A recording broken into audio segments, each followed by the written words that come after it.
Declan, how you going, man? Good, mate. Thanks for having me. Yeah, thanks for coming down. Exciting. Appreciate it. Anytime. Yeah, so... Finally made it happen. yeah, I know, yeah. It was, we tried a few times, didn't we? Yeah. I'm not the most organised. As Nah. you can see, I was even late to this. But, No, you it's know. all good, man. No stress. Yeah. I think I got sick the first time, didn't I? Yeah, I think so. I think I had a lot of cold. And then the thing is, I was feeling... this morning, I was like, man, I fucking feel... Sometimes, you know, when you get up, you feel a bit run down. And I was like, oh... I'm like, I can't cancel. Yeah. I can't.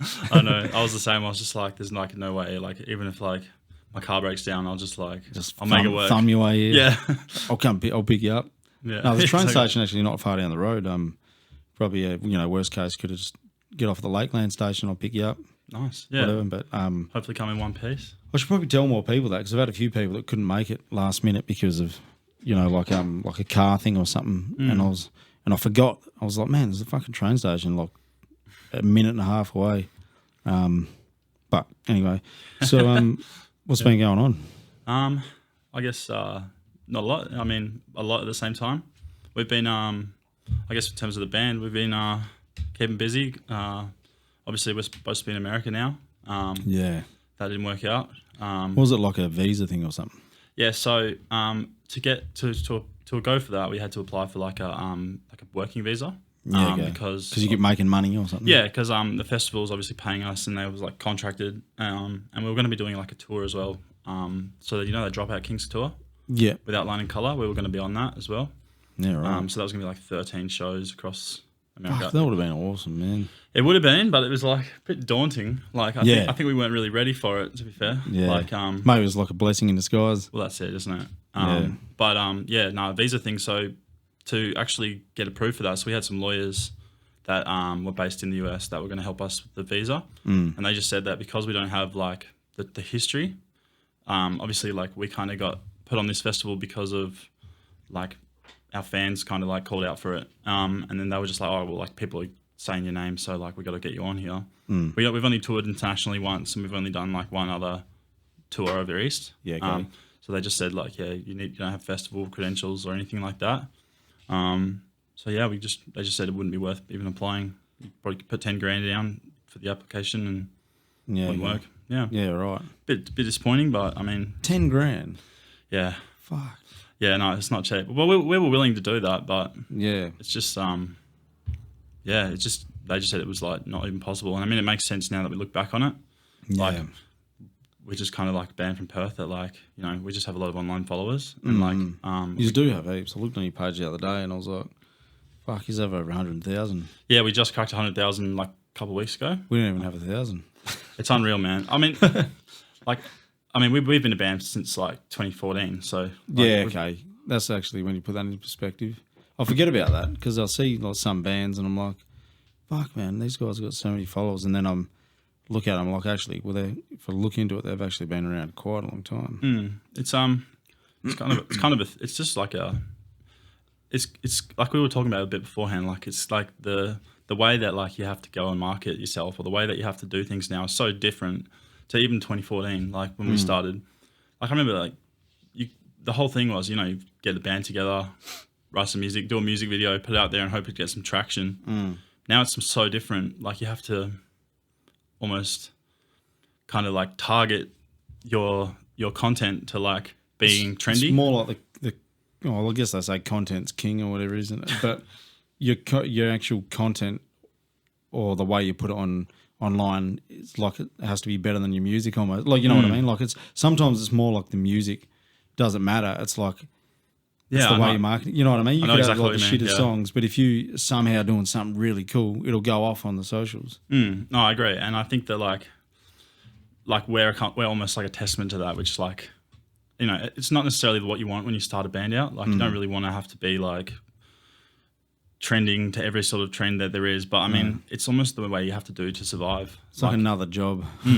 Oh man. Yeah. And I mean like, I have it pretty lax. I still kind of am doing the same thing. Like I can just write music and put some stuff out there and, send it off to the boys. Whereas like Tom's like our singer, he's like constantly on the go with like thinking how to do things. And like, we haven't done a music video for like so many, like we've released probably like 3 or 4 songs that we haven't put a music video out for. And I love having a music video out.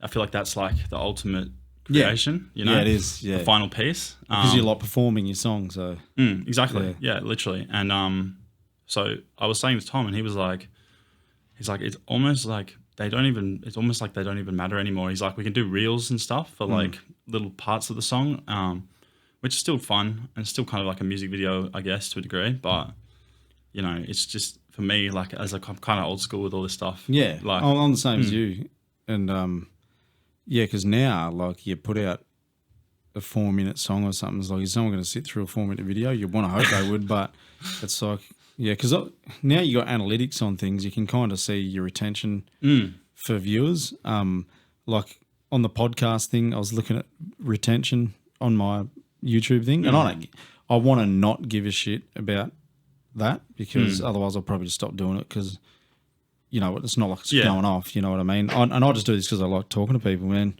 and I just like meeting new people and having yarns and shit. So, like, I know that this podcast isn't going to like blow up or something, you know what I mean? So, and so I don't want to be motivated by that. Of course, so, so when I did look at the analytics on my computer, I kind of got a bit bummed. And I was like, oh, who gives a fuck, really? The main thing is I actually really enjoyed talking to some people and made some good acquaintances. Like you're probably there's a few people now that I've never met before they come to my house. Like I've never met you before. Yeah. Just talk to you on online and I kind of like it because I don't know you, so I'm kind of getting to know you now. Yeah, exactly. And so the conversation's even going to be more organic because if I already know someone, I already know shit about them, so I'm already. So I might not ask questions that other people might want to. Of course, know, yeah, or something. You know what I mean? So yeah, there's been a few like that. I had that Josh Ang, I'd never met him before, and then Joshua Grenfell. Oh yeah. Josh, yeah. Fuck, he's such a nice dude. He is. Yeah, he came around last weekend and. Fuck, he's tall.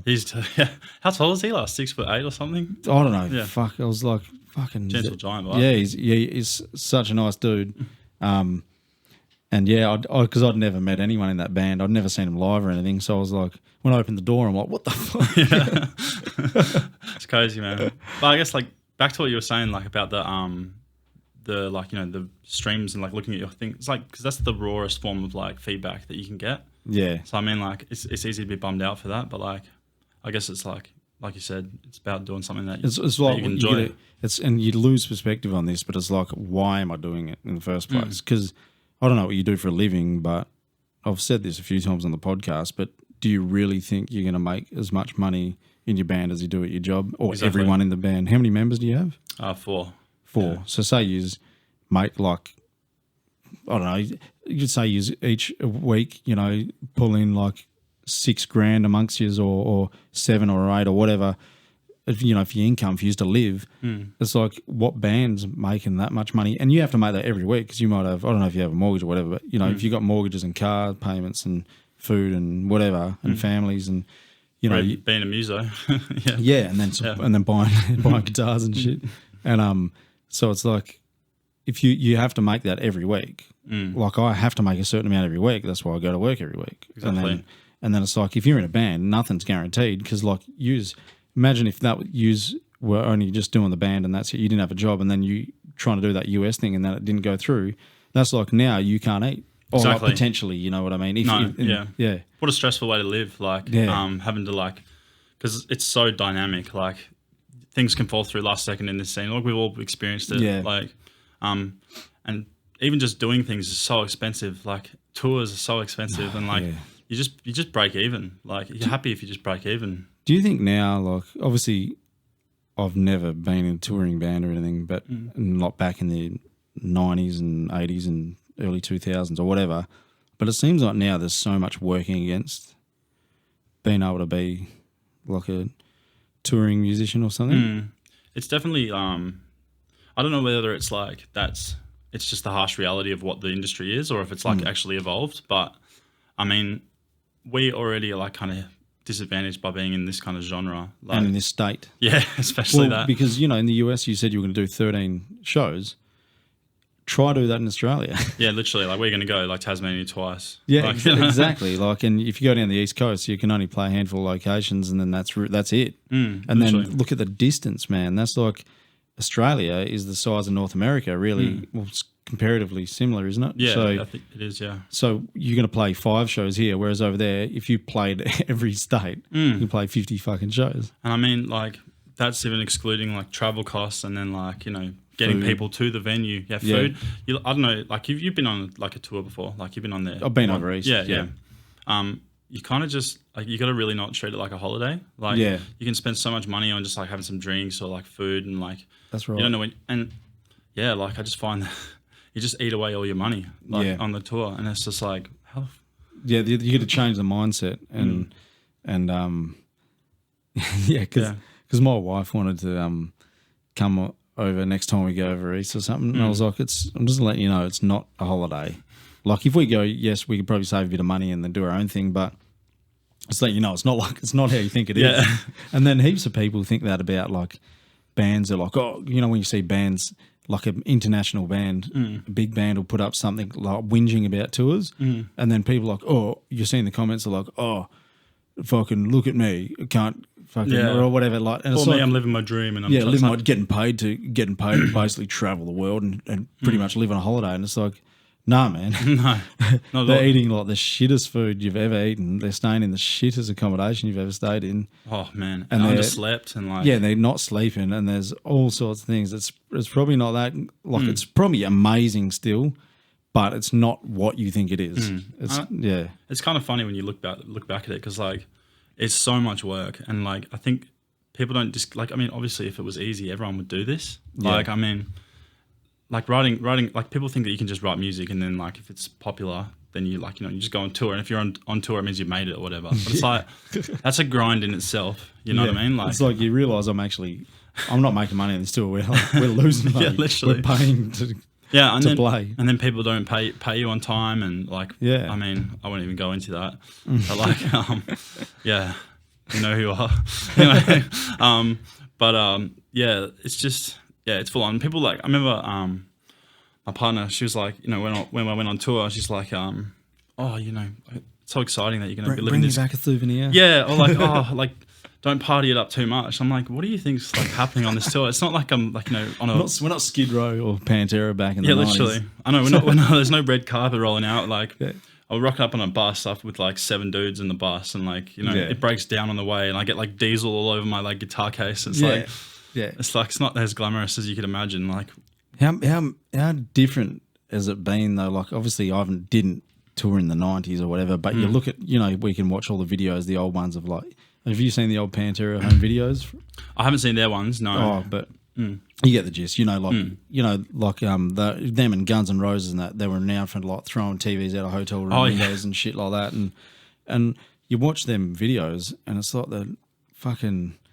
Just the shit they were doing, the amount of money that must have been flowing through there. But then you look now, no one would do that. No way would you do that. No way, man. Like, you just be cancelled straight away. Like, think of, like, even that Motley Crue. Did you watch that doco? Yeah, that one. And you just look same at shit. It was all that era of everyone was just going nuts. You could be a rock star and, like, you know, just, it was cooked. But, like, I mean, even then, like, but then you got to think of all the negatives that come with that, like all the drug addictions they got and, like, you know. But that was pop music back then. Yeah. You know what I mean? Like, that was like what was popular. Whereas that's true, yeah. That's actually a fair point. I mean, you think about like the biggest bands in our scene, like Bring Me the Horizon or like, you know, Parkway, all that kind of stuff. They're not doing anything controversial. No. Not throwing TVs out of windows and shit. But also like they're the peak of what you can get to in our scene kind of. Yeah. And they're making money. But like you can imagine like how long they were grinding for. Like if you've seen the old Parkway documentaries, like they just live like normal guys. Yeah. You know what I mean? Like there's no it's very different just now, isn't it? Like because it's everything's changed so much. I was watching like another podcast for I can't remember his name. He's the guy from Stick to Your Guns, I think. He's a drummer. The Beatdown. Yeah, the Beatdown. That's it. He's got blonde hair. Yeah, like dyed blonde. Yeah. Yeah. He's a good drummer. Yeah, he's good, isn't he? Yeah. I remember he had Monuments on there. That Brown and Andy. Yeah. They were on there. I don't know if you've seen that one. No. And Andy starts going and talking about like how this life, like even though like we signed up for it, and we still would sign up for it. Like I wouldn't change anything like about like the career or whatever. I wouldn't have not done music, but it's just like people like they're like they have that like 20 minutes, 30 minutes of like seeing you on stage, and they like, oh, I wish I could do that, like, you know. But then they hear you complaining about like how hard it is. It's like they sit there and they just think that you just living the life and you're just having a whinge of being like a diva. Like, yeah, they think you go on stage and you play your 30 minutes or 45, and then you come off and there's like big buffets of crayfish and like you're getting carried on people's shoulders back to sleeping in like Egyptian cotton sheets and stuff. What's the best like setup you've seen like at like a venue, like when you've been playing a show, like a green room with like food or like drinks provided? Like, have you ever had anything like that? Best thing I've seen, I can't even think of anything. But probably the best things like some beers in the fridge and amps. Yeah, literally. Because some places you only get one rider now, each one little ticket. And a MIDI per ticket or whatever. I recently bought a motorbike and I was at the dealership, and the young guy there is a musician, one of the guys behind the counter, and we just got chatting. And he plays cover songs at a local pub, a new one here. And he was just talking about how much free piss he gets. And he goes, I can pretty much drink as much as I want. And I was like, what? I said, man, you're just playing in Mandurah at like a shitty fucking pub. And I was like, we playing at like venues in Perth, like clubs and that, and then went over east and stuff, and you get one drink ticket. Yeah, or even that. Like, yeah, and I've actually played gigs, and you would have, where you don't get anything. And he's like, when he was like, couldn't get his head around, he's like, no. And he's like, you're in the band. And I'm like, it's different, man. You're playing covers, I'm sure. That's different. No, like, literally. They make way more money too, I think. I agree. No, I don't know. Like, I've got a mate who is like a wedding singer, but he also does like local gigs, and he'll get asked by like the city, like town, to like just perform at this place because they're opening a new statue or something. Yeah. And like he's like they pay me $500 and then they give me like lunch and drinks and stuff. I'm like, bro, like a couple of years ago, like that was our guarantee to play like a big show. Yeah. Like, you know what I mean? Like, that's what Tosin Abassi. Yeah. Yeah, he did it. I went to one of his clinics. I don't even know when that was. That might have been maybe I would say like around 2011, 2012. I can't remember. But a guy I used to be mates with, he owned a Guitar World, or co-owned a Guitar World in the one on Albany Highway in Cannington. Oh yeah, that one, the orange one. Yeah. I think he was like co-owner in that or something, and so he put the clinic on, and then he was saying that Tosin requested various melons or something. He said it was various melons. No, was it various assorted melons? How many melons are there? They're like watermelon, rock melon, honeydew. Is there any more? Something like that. I guess. But yeah, he said it was like so bizarre because he'd had Kerry King there and other people over the years, and he goes, it was just fucking weird. Yeah, that's weird. I don't even know what I'd ask for if someone asked me for like, you can have anything you want. Like if someone said to you like, you can have anything you want. Yeah. What would you ask for? I'd have to be like crayfish and mud crabs. Some cray. Yeah, you have to. You're really holding on to the crayfish dream, aren't you? Like one day, like you'll have the crayfish. Because I know they're the most expensive thing. Yeah, true. Yeah. It's like okay. I just want like a place to like be able to like go back, because we played venues over east where there's not even like a band room or like there's nowhere to like put your stuff. You just kind of like hide it around the corner of the venue. That's like Lenots and that. Hey. Yeah, literally, like exactly the same. Yeah. But like some venues, like I remember we played the best thing I've ever had. Was the last show we played in Adelaide, which was, I can't remember what was the place called, the Sail and Anchor or something. Yeah. Anyway, that place they were like, by the way, like you're the headline band. We're like, yeah, and they're like, oh, well, we've got like a green room for you.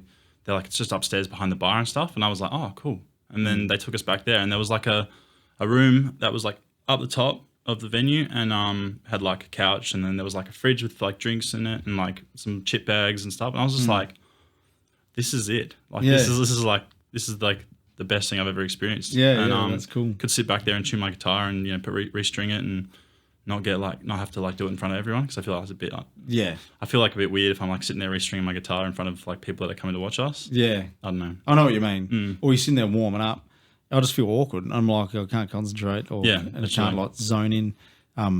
You know what the worst place is for to store your gear is convenience. I've never played there. It's like that garden shed out the back. So you could literally just grab guitars, throw them over the fence, grab campers, throw them over the fence to someone in the alleyway there. It's like just as high as your head, that fence. You can just turf shit over there and you make a grab and run off. Far out. Because where you are in the venue, you can't see it, so you can't keep your eyes on the gear. It's so shit. How do you I mean, that's kind of concerning, but like, has that ever happened? I don't, not that I know of, but I think the only thing you could really do is just we always make sure one of us is around near there or something like that. But yeah, it's kind of precarious sometimes, and like it is. Just chuck all your stuff. Because I mean, like even like bands, like you could like load all your stuff in. You know, you have all your guitars like next to each other and your amps and stuff, and like all it takes is like one band who's like loading out to just like pick up a Kemper by accident or whatever. Yeah, you know what I mean? Like that's like I hate loading out of amps late because you got to walk down the alleyway and there's so many fuckheads. Yeah, I agree. They're like, oh man, fuck you play guitar, and then they follow you and you're like, fuck off, mate. I know, and it's like at that point, like everyone's been drinking and it's just they're just obnoxious and and I mean, like people mean well, but like fuck yeah, you're right. But yeah, but you get some people creatures that are just like you're like, man, just back off, mate. It's like, yeah, no, I don't want to come to that like venue with you after. Like, yeah, I'm knackered, man. Like this was my whole night. Like, you know what I mean? Yeah, I had to load my cut like. So like, I think it was amps was over, and so they had people coming into, is it Edison? Yeah, Edison Bar had opened up, and so like there was a line for that, and I was like, fuck, I need to load out my stuff, and I was also taking half of my drummer's stuff. So I pulled my like car up, and it was like it's a club sport. That's what I'm driving, the one that I told you about. And so I had people coming up to me like while I was like loading out, like asking about the music stuff, and then I had random like bogans like being like, "Oh, sick car, bro!" Like coming up to me, and then I had people like being like, "Oh, we'll help you," and like I don't want anyone helping me with my stuff. It's like it's the next thing they run off with it. And I remember I was just like freaking out. I was just like, "This is good. I'm either gonna get carjacked or I'm just gonna like have my stuff ripped off me." Yeah, it's not good there, especially if you get the wrong people. Someone that's like off their head on gear or something, plus drinking, and they're looking for a fight or something. Like, it's just a recipe for disaster. Literally, yeah. But I mean, like, it's part of it, I guess, isn't it? Like, yeah, it's good to have your wits about you. Exactly, be street smart. Yeah, for sure. But so so what's what happened with that Coldplay thing? So what happened with it? All right, so we saw that like that Coldplay was like asking the people from Perth to like, put your hand up for playing this like slot to open for them, and so we were just like, but it's obviously like it's Coldplay like, and what with us like it's like you wouldn't even. It's a pretty odd matchup. Yeah, exactly. But we got. Yous are catchy though. That's the biggest thing in common. Yous are really catchy, and they're catchy. So I think we've definitely got some songs that like if we could definitely adjust our set and play something that would kind of mesh maybe. Like I feel like we're kind of a bit, or we kind of have a bit of like everything. Like we have some heavy stuff and some softer stuff. But yeah, we just asked. We just told our fans. We're just like let them know that you want us to play the show. And yeah, they just swarmed it. They just swarmed the post, and then yeah, like it was like I think we had like 1,400 like comments that were like for us to play that, and I think like that was a crazy amount of people that the news like got in touch with us, and they were like, yeah, like your name's all over it. We were on the news the other night. I saw something come up on your thing, but I don't watch TV. But yeah, no, it wasn't really like it wasn't like a whole like thing, but it was like 20 seconds on there. But yeah, no, and so so we just kind of put our hand up. We put an application in, and we're just kind of like hoping. Oh, you haven't heard anything back yet? No, so it's the thing closes. What's today, the 1st? Yeah. Yeah. So in 2 days. Oh, okay. When it closes. Oh, good luck. Yeah, I have no idea what I'd even do if they approached us to do that. That's like. Yeah, that's pretty big, man. Yeah, well, it's that Optus Stadium. Yeah. It's like there's no bigger venue like in Perth. That's right. Yeah. And there's not really many bigger bands in Coldplay at the moment. I agree. Yeah, no, you're right. I mean, it's a dream, but like, it's not a dream that like I've been like thinking of ever since. Saw the post. I was like, that'd be cool. Yeah, it's not like you've been. I wish one day I really want to play with Coldplay one day. Yeah, playing breakdowns. I'm just like, Coldplay inspired me. Yeah, but I mean, like, it would be cool, and I don't know whether we would like be as metal as we can, like just for the sake of it, or like if we would just play some stuff to kind of like blend in. I doubt that we'd be like. I doubt Coldplay would be like, wow, that set was really good. Like, just take them on, take them on the world tour or whatever. Like, no, like But yeah, but What's Chris Martin's the singer, eh? yeah. That's funny because this morning I jumped on Facebook and some guy, Chris Martin, tried to add me on Facebook. Oh, really? I was thinking about the Coldplay thing and I was like, fuck, isn't that the singer's name? But it's some Perth dude. Yeah. Well, there's like I saw that like on that post there was like a lot of fake accounts that were like doing like there was like Chris Martin and then there was someone who was the drummer of Coldplay. Oh, yeah. And he was just like commenting on people's like posts, just being like, "Hi, like I'm the singer, like add me on this or whatever." It's like fuck. Yeah. So, sorry, I lost my train of thought there. Shit, lost my train of thought, right. man. Sorry. That's okay. I guess. Oh, wonder what other bands in Perth would really be eligible though. Like, I saw a couple of the names that were going through, and I was like, oh yeah, they're a bit more suitable, I guess. who? But like Sly Withers or like a couple of there's that guy. So on our news segment, there was like he was on The Voice or something. Like some guy was on The Voice. And then there's obviously like Chez. Do you know Chez? Chez. No. Her name's just Chez, Chez. Oh, she was in that band Tasty or whatever. They used to do heaps of covers at Paramount or something. I think Maybe. But anyway, yeah. She was. Do you reckon she'd be more? She's suitable? like really catchy pop stuff and that now, and she's been to like LA and stuff. I think. And oh wow. Yeah. So, yeah. I don't really know too much about like the scene that in Me either. that music scene. Like I don't know anything about anything. I know that Perth's really big. I know Perth's really big on like DJs and stuff. Like I know that we have a lot of like like we got like Shock One and like all that. But when it comes to that stuff, I don't really know. Like I know some of the acoustic stuff, and I know that like we have a couple of those people like been on those shows and stuff. But I have no idea. Like the music scene in Perth is so weird. Yeah, I was just when I was thinking Coldplay, I was thinking I can't even think of any bands in Perth. Maybe only a big one be like Voyager or something. Yeah, Voyager or like like even like what are they called? Carnival or like Birds of Tokyo or something. Yeah, literally. Eskimo Joe. What was the other one? There was one more. But yeah, but in the competition they were stating they wanted like an up and coming band. Like, they've been around for so long. Yeah, them bands. I don't think you could put them on there. They wouldn't really be. They'd already be on there, because I think Tash Sultana is playing and someone else. Tash Sultana. I think she was kind of a couple of years ago got big, didn't she? And then I hadn't heard about her since then. She's super hippie, eh? I think so. Yeah. I'm pretty like true to metal. Like I kind of like only really listen to metal music. Yeah. Like a bit of rap and stuff, but yeah. I'm pretty much the same. But to be honest, around the Perth scene, I'm just I live under a rock. Yeah. How like so? yeah. Because I don't really go to many shows and that, and I don't really know many people in the scene. So when we were playing gigs, I didn't really know anyone. Yeah, fair. And even now, like I know a few people now, but wouldn't say I'm like part of the scene or anything like that.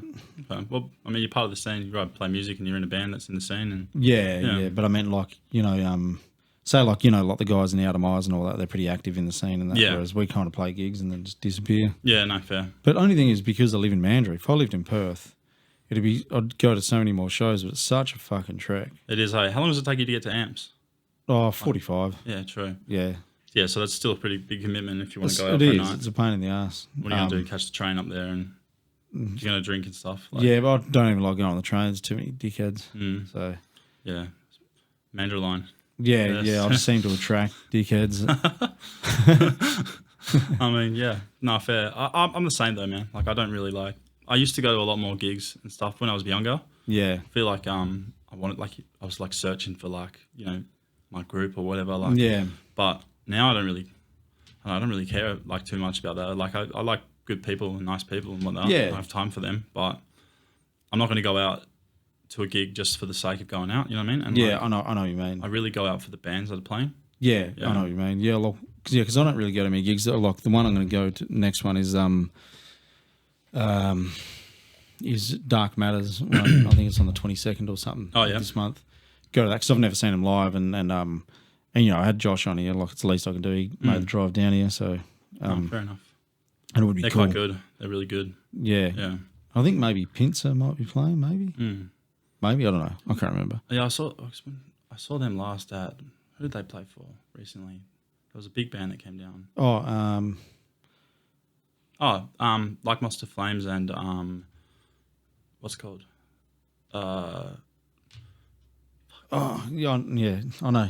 You're gonna say it as I think of it. Yeah, literally. But damn, I can't even remember who it was. But yeah, I went down and because okay, so like a lot of the time, some bands from America that know like of us will like reach out to Tom or myself and like kind of be like, oh, like we don't know anyone here. Can you guys, like, we know of you? Can you come down and like hang out with us and stuff like that? That's cool. So I got to meet out some of those guys. Like I think I'm wearing it now. But I can't take that off with the hat. It's like the Like Monster Flames. Okay. Yeah, they gave that to me last time I went down. Oh, that's cool. Cool guys. I'm like, that's an excuse. That's a bit like trivial, but like, you know, to go down and meet these people. No, that's good, man. It's good. Well, it's all networking, isn't it? Really, and well, that's it. And you see that with big bands when they tour around the US. You always see them on their Instagram hanging out with other bands that aren't necessarily on the bill, but someone's coming down. Like they'll come down, check them out, and hang out, and that's cool. It's cool, yeah. And they were really nice guys. Like, I mean, it kind of like breaks down that, like, you know, I used to listen to them in high school. Like, so it's kind of really cool to meet some of those guys. But it's like, most of the people are nice. That's the thing. People like always think, like you would think because they're, you know, touring and that, and they're not gonna have time for anyone. They're gonna be like arrogant or something. But to be honest, I haven't really met anyone I didn't really like. There's only one weird interaction I had. I met Matt Heafy and Corey Boyle, how the fuck you say his name? Sorry. Yeah. No, you're right. Sorry if you're watching it. Trivium. No. No, I met them guys. Rob Flynn introduced me to them because I got to, that's a long story, but I got to be like really good acquaintances with some of the guys from Machine Head. Unreal. Yeah, cool. And they were at the Robinson Pavilion. Isn't that Claremont or something? Claremont Showgrounds, I think. They were playing something there, and Trivium there was there, an Arch Enemy and that, and then Rob introduced me to Matt Heafy and that, and fuck, he was so arrogant, man. Was he? But then I know other people that know him because Machine Head's photographer that was with him on a few tours, he's done artwork for our EP and that. His name's Fires, and he's worked with Guitarist, Sepultura, Metallica. He's an awesome dude, nicest guy ever. And me and him chat every now and then. Just on he lives in Ireland, so we just chat over Messenger or whatever. Have it like call because their night times like obviously opposite to ours. So when I'm going to work, sometimes I call him. Oh yeah, and cool. Nicest guy ever. And he was saying, man, that's so not like Matt Heafy. He goes, he's like the nicest guy ever. I was like, I didn't get that. He probably is. Yeah. Maybe he was tired or something, you know. But that's the only weird, like, bad interaction I've had. What happened? Like, what was he like? He was just. I think I went to shake his hand. And he just kind of looked at me weird. But I was young then, and I had dreadies. I looked like a dickhead probably. So. And I don't know. They just weren't friendly. Like everyone else was really, really friendly. And I met like Hatebreed, hung out with them, and they were awesome. Like Jamie Jaster's the nicest dude ever. Fuck, Hatebreed. Yeah, they're wicked. Yeah, at the Rocket Room. Oh, really? Yeah, they're the fucking nicest guys. And so actually had a privilege of meeting a few good people over the years. Actually, I find that like a lot of people in our scene aren't really that. Like they're quite nice. I don't know if that's like with the music that we play. I feel like the people that like metal or like get like the rush from metal or whatever, they're usually people that are kind of, you know, a little bit more out there, kind of a bit more whatever. But like, there's a lot of good people, I think, as well. And what I've found that all the best bands in Perth, all the really good metal bands, they're all the nicest dudes. And then I found the guys that have kind of maybe snobbed us at gigs, just aren't in the best band, but they think they're in the best bands. Yeah.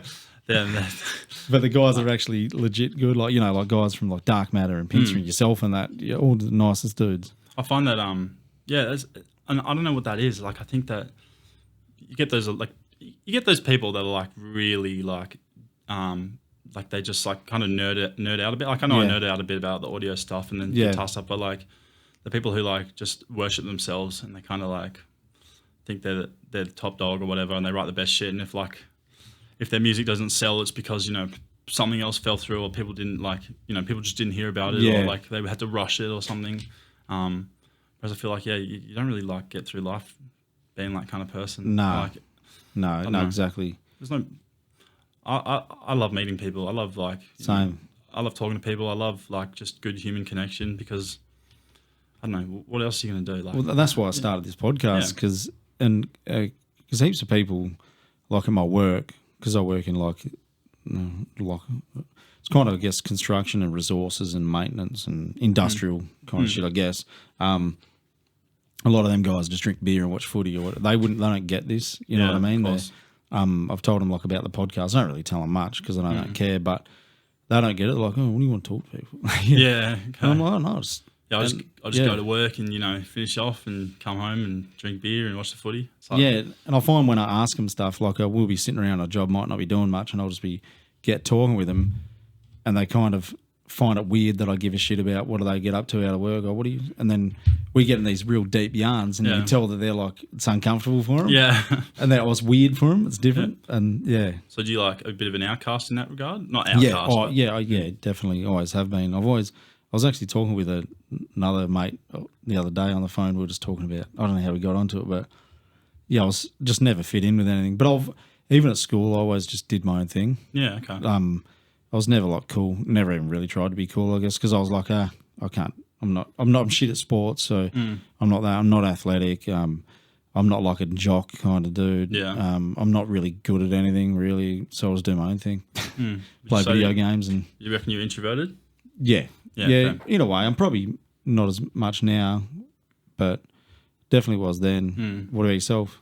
I'm like the opposite. Like I was like more extroverted when I was at school. Oh yeah. Like much more like I liked being the center of attention, but not in like a stupid way. I kind of I just wanted to be funny, just make everyone laugh, But now I'm much more introverted. I barely go out. Like I spend time like just in my studio, just like mucking around, doing my own thing. Yeah. Spend a lot of time with my girlfriend, and like that's really all like I make time for. Like I like going out to gigs and stuff, and I like networking with people, and like but I just don't really find myself interested in being that person who like is available for everyone anymore. Yeah. You know what I mean? Well, as you get older, time gets shorter, doesn't it? Well, that's it. Yeah. You get more responsibilities and. Yeah, I just get more like disorganized. I'm just like I can't make time for people because I just like can't stick to a schedule sometimes. Like I'm just made it here today, but like it's just one of those things, I guess. Wait till you have kids. Yeah, yeah. I imagine. What's that like? Yeah, no, it's awesome. They're awesome, but they're crazy. Yeah, and always sleep deprived. How old are your kids? Oldest one will be 5 in January, and the youngest will be 2 next month. Okay, wow. They're awesome. They're the funniest things ever, man. There's some of the shit they do and say. And I can imagine, yeah. Yeah, and they just make you smile as much as they also make you. If I had hair, I'd rip it out. Yeah. But they just say some funny shit because both of our kids, our oldest one's got autism, so she just comes out with random shit, and then the youngest one we think probably does as well. They're both got like super hyperactive, so we try to stay on top of that. But they definitely keep you on your toes. But they just say some random shit like the oldest one. I was sitting in the lounge room a while ago playing the PlayStation, and then obviously because they've seen us shower because we have to shower them and that. And then she's like, "Daddy," and I'm like, "Yeah," and she goes, "Why do you have a beard in your pants?" And I was like, "What?" and then my mum, she babysits them, so she's taking him out at the moment while we're doing this. Okay, yeah. And because my wife's working, and then she asked mum that, and mum's like, "What the?" And then the other day, her sister, the youngest one's like tapping on her, going, because her name's Saskia, and she's like, "Sassy," trying to get her attention, and Sass is like, "Don't knock on me, I'm not a door." That's so funny. They just say the randomest shit, man. That's actually that's almost quotable. That's clever. Yeah. She's always says stuff, and I'm always like, "What?" And then it's funny. That's unreal, man. Yeah. They're good. I never wanted kids, to be honest. I've never like been into kids or anything, but then when you have your own kids, it changes. Yeah, I can imagine. I mean, but you weren't like anti having kids. Were you? No, I didn't want them. No. Yeah, I didn't want to get married, and I'm married. So yeah, no, things change, man. Yeah, so never say never, I guess, because. Yeah, exactly. Yeah, fair enough. You don't want to eat your words. That's right. Yeah, but yeah. So anyway, what was I going to say? So we were talking before about guitars. So how many guitars do you have? Oh, how many do I have? I've probably got like four Ormsbys at the moment. I think. What ones? So I've got like 6. So I've got a hype. Yeah. But it's a GTI. So it's the Evertune one? Or? No. Oh, So yep. They're good, man. They're good, though. It is money, good. They're so good. I agree. Like, I don't think you can get much better for the money that it is. Mine was, I just grabbed a B stock. That was like, it's a green one. It's like last minute. I picked that one up before the first tour we played. Just as like a knock around kind of one. Yeah. But I've also got a Rusty. So like the Rusty Cooley one. I haven't played one of them yet. Yeah, it's really cool. It's like 28. I should know this. It's like 29 frets or something. Yeah, yeah. But yeah, it's got weird. that access, eh? Yeah, and it's like scalloped at the bottom. Yeah. So the 12, like from 12 Is that onwards. weird for doing leads and shit? It's really comfortable for leads. I find that like you just push instead of like actually having to bend. If you like just push down, it kind of like it goes up. So it's really I good get for it. bends. Yeah. But I've got a Goliath. I've got another hype, and I've got one of those You like got a TX? Yeah. pink one. Yeah. Yeah, That's cool, man. yeah, it's cool. I don't know. I never really kind of go into like picking up guitars as like, you know, it's always appearance that draws you in. Yeah. But I just ended up something like purple, pink guitars now. Like, Yeah. I don't even know how it even happened. Like, but I just kind of own it, I guess. You know. Yeah. They're cool. But I've also got some other. I don't even know if I'm allowed to say it, but like, I got some other guitars as well that I just use at home. Like I got a Strandberg and just a couple. Like I got a Fender and a Gibson thing. Yeah. You know, Yeah. nothing plays like an Ormsby though. Yeah. You know. Yeah. Hey, Amy. Yeah. Hook us up, Amy. Yeah. No, she does. And they're great. Like the reason that I would never ever go to another company than Ormsby is one, like they're just like the best people. They make shit work on the go. Like you like literally our last tour that we played when we went to New Zealand, I was like setting up my Rusty because I was going to take that one, and I was just like, it was just frustrating me. Like I couldn't get it how I wanted, and so I was Floyd like, or something. yeah, it's got a Floyd Rose, which They're cool, but they're fucking. Ugh. I can't stand them. They shit me. I've got 2 guitars with them. I've always owned guitars with them, and they just. Yeah, we'll come back to that point. But like, what's the whole with the Floyd? Like, what do you see? Like, the purpose of it is it just for dive bombs and for vibrato and stuff? I like mucking around and trying to make it emotional. I guess you can make it kind of notes sing a bit. But one thing, sorry, there's going to be a little bit of a tangent. Sorry, man. Sorry, but one thing I've never been able to keep a Floyd in tune when you like do a dive. It'll never come back to where it's supposed to be. I don't know. Is that a me problem? Because then you watch. Like say you'd watch like Dimebag or whoever the fuck or Brandon Ellis or whatever that just wail on them. They're going like that and then they're playing. It's like, how the fuck is that staying so perfectly in tune for you? But I've owned heaps of them and they never go back. I think a big element of it is like how it's set up. Like I mean, we can all set up a guitar, like, but I think there's like there's a sweet spot when it comes to using Floyd Rose. Yeah. I think you have to set it up with brand new strings, but then you can't play it like set up with new strings. You have to like bend them in. That's like, right, yeah, because otherwise they're going to go flat.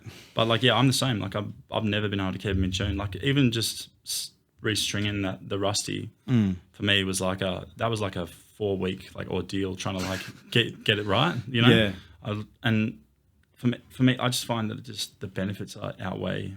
They do not outweigh the negatives or the pain in the ass that just comes with setting it up. Yeah. And I just think that like the fact that all that you get is like a bit of fucking, you know, you can bend it and like have a bit of vibrato. Yeah. Like to have a whole guitar built like that, and then the fact that like so many brands just release them. I reckon if you were big enough, like if you're big enough and you had your own guitar tech, you don't have to worry about that. You just play it. No, I agree. Yeah, I agree. I guess that's where a lot of people you see them use them so much in big bands is because it's not really a problem for them, really. That's true. Yeah, that's true. But I'm sure there is a lot that are missing when it comes to those. But do you know that Zachary Adkins or something? He wasn't an Ormsby artist. I don't know if he is anymore. But he had.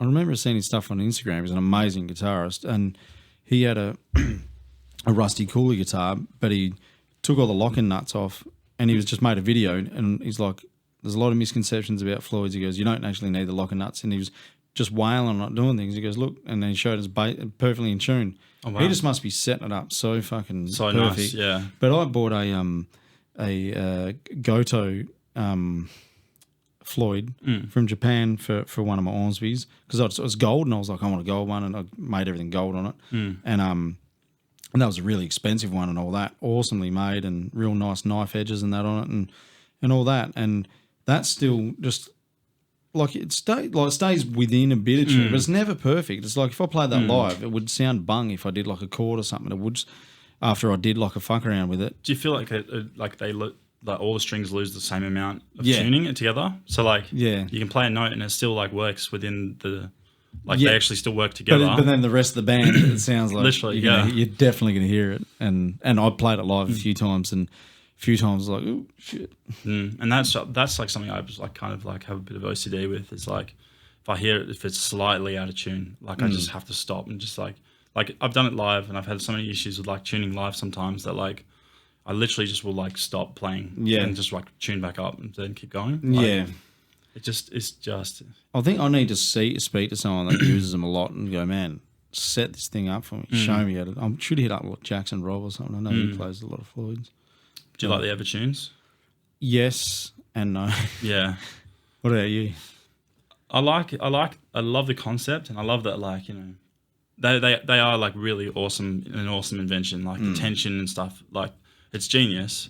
I like being able to just pick it up and I'm like, oh, I've got a riff in my head and record it rather than go, oh, fuck, I've got to tune it. Oh, what was that riff again now? You know. Yeah, exactly. Yeah. And I find that like a good guitar, the thing is a good guitar will stay in tune. Yeah. Like it won't really go out too much. Like, that's right. I agree. And I feel like if you're struggling with tuning, like with your guitar going out all the time, like you probably need to like not set your guitar up before like 10 minutes before your set, or like not like mistreat it. Yeah. You know what I mean? Because I feel like the guitars I have that go out of tune are the ones that I don't treat as well.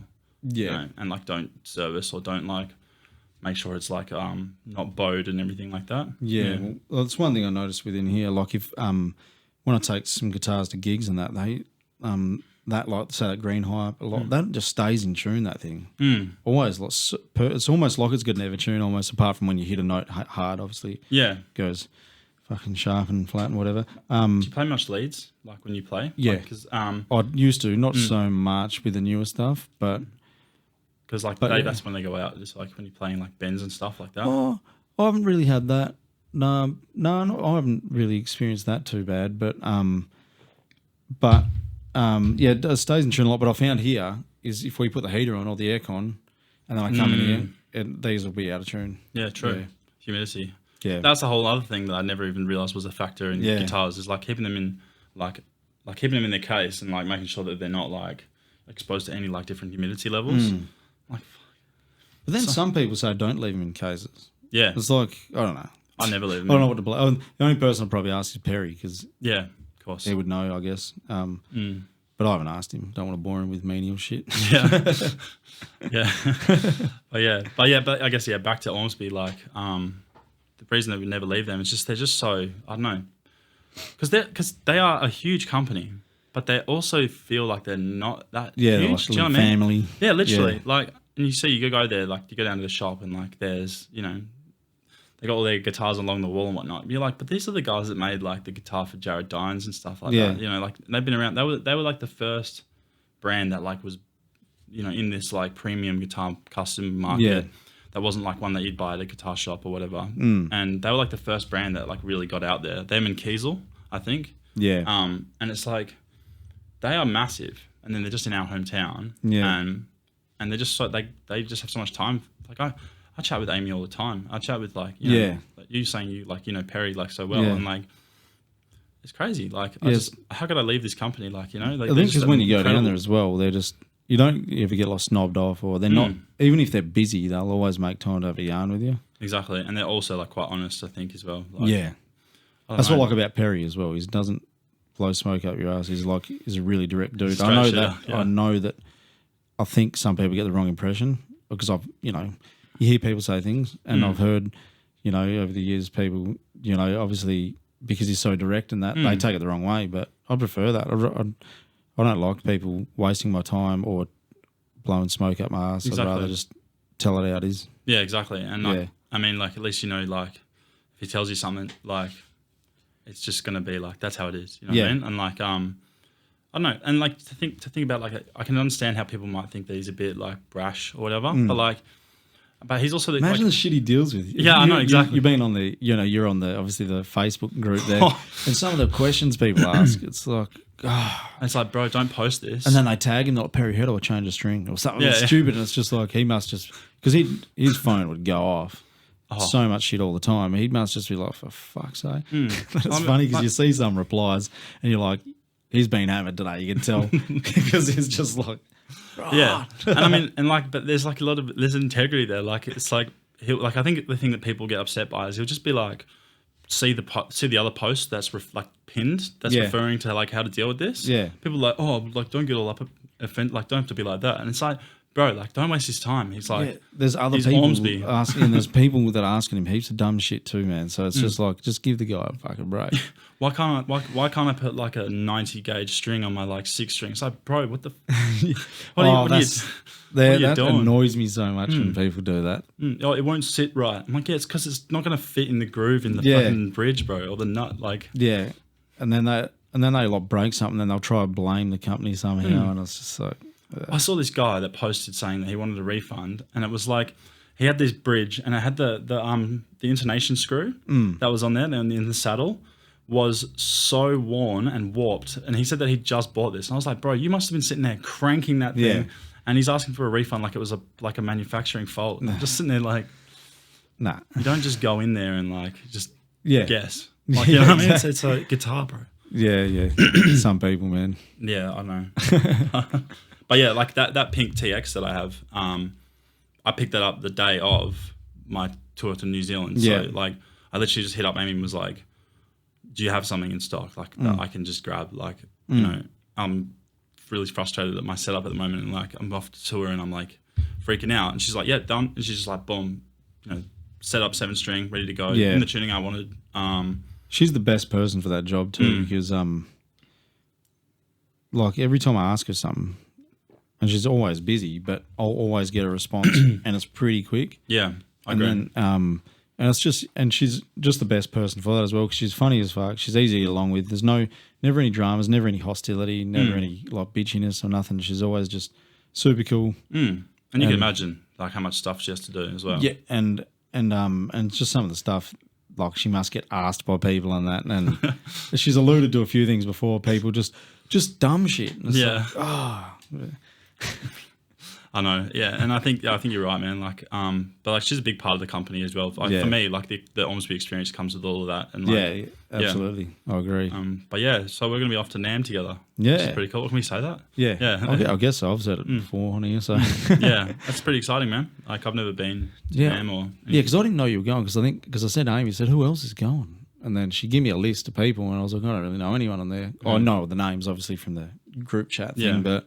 I'm like, I don't really know anyone. And then, because I didn't see your name, but that was a couple of weeks ago. How long ago did you confirm? Oh, literally like last week, yeah. Oh, yeah, this was probably a couple of weeks ago. And then, and yeah, so your name wasn't on there. But that's cool. You come and at least, I'll know someone else as well, you know what I mean? And my other guitarist, Rory's coming as well. Oh, really? Yeah, so obviously, I wouldn't be surprised if you haven't spoken to him. He's a bit of a... He's a bit of an enigma, like just kind of disappears. But right. Yeah, he's. But yeah, so he'll be going as well because I think who from Perth is going? Us, just us, isn't it? I don't think there's anyone else from Perth. No, there'll be us and then the people from Moresby, like Amy and that. And because who else is from Perth? That place. I know the guys from Saviour. And is it Sean? Is his name Sean or something from Sensory Amusia? Okay, yeah. I think I don't think he's going, and I think that's really It's probably other people I'm forgetting. I'm sure. So, sorry for him, but but no, it'll be cool because I reckon it's just going to be a cool experience to meet heaps of cool people as well. Like at NAMM, like you know some of the like Old England. I hope he's there. Yeah, I'd love to meet him. He seems like such a good dude. And I was watching one of his things of last NAMM, like a vlog thing, and some of the people, he just gets hounded. I'm almost like, if I see him, I don't really want to talk to him because I don't want to be another person. But I've never been like that, like never fanboyed out. Oh my God. Yeah, I know what you mean. It's you. I can't believe it's you. Can I stuttering? Can you sign my things? So amazing. You're so amazing. And you see people do that and it's just like, stop it, man. Stop man. It's like, yeah, we're all super stoked that we're meeting this person, but like, it's just like, imagine if the shoe was on the other foot. I always try to think that. I'm always like, how do I want to come across? Because I don't want to be that person. Yeah. Like, yeah. What are you gonna say to him? Like, oh, like I love like Your channel changed my life, man. I was gonna like kill myself and shit. Yeah. Until I saw how you like mixed those VSTs. So I was like, yeah. And I saw the way you like chugged on that amp and shit. Yeah. I was just like, look at this tattoo I have of you. Like, like, oh, that's I was at the when I was at the Rocket Room, that when I was saying before with Hatebreed and that, and some of the guys from Machine Head was there, and this guy come up to Rob Flynn, and I think he had a tat and he spilled his drink all over him. And I was just like, I think I've got photos. I'll show you after. Yeah, cool.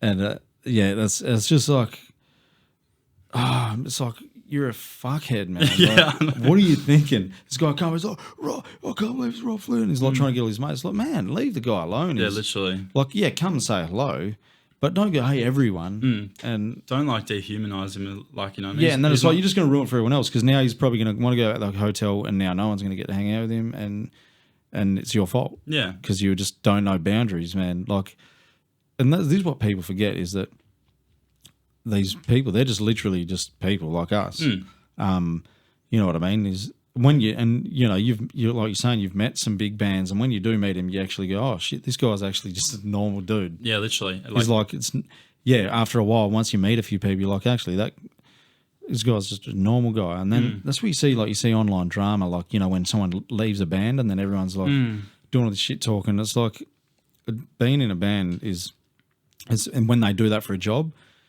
when you work in whatever workplace you work in, how many people have quit? Yeah, it's the same thing, man. It's literally a job to them. It's literally just a job. And it's like, it's such a consummation of your time. Like, yeah, and you're spending more time with them than your family. And, you know, people quit from your job. You don't see people hounding them online because they quit. With your band, like, how did you guys all meet? Like, did you meet because you like friends or? Well, I was in another band called Human Effigy. We just played a few shows and released like one song. And do you know Lindsay Seeley? Yeah, I think so. Yeah, big dude, real big dude. Oh yeah. Yeah, big bald guy, awesome dude. Drummer. He's from RFMD. Oh yes, no, I know him. Yes, I know him. Yeah. Yeah, real good dude. I was in a band with him because me and him grew up together in Broome. Oh wow! I was like 10, because we're the same age. I'm 37.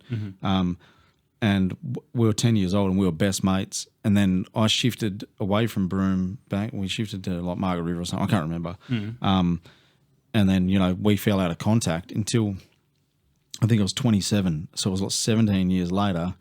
I got a random ad from this guy on Facebook, and because he was in the Rebels then.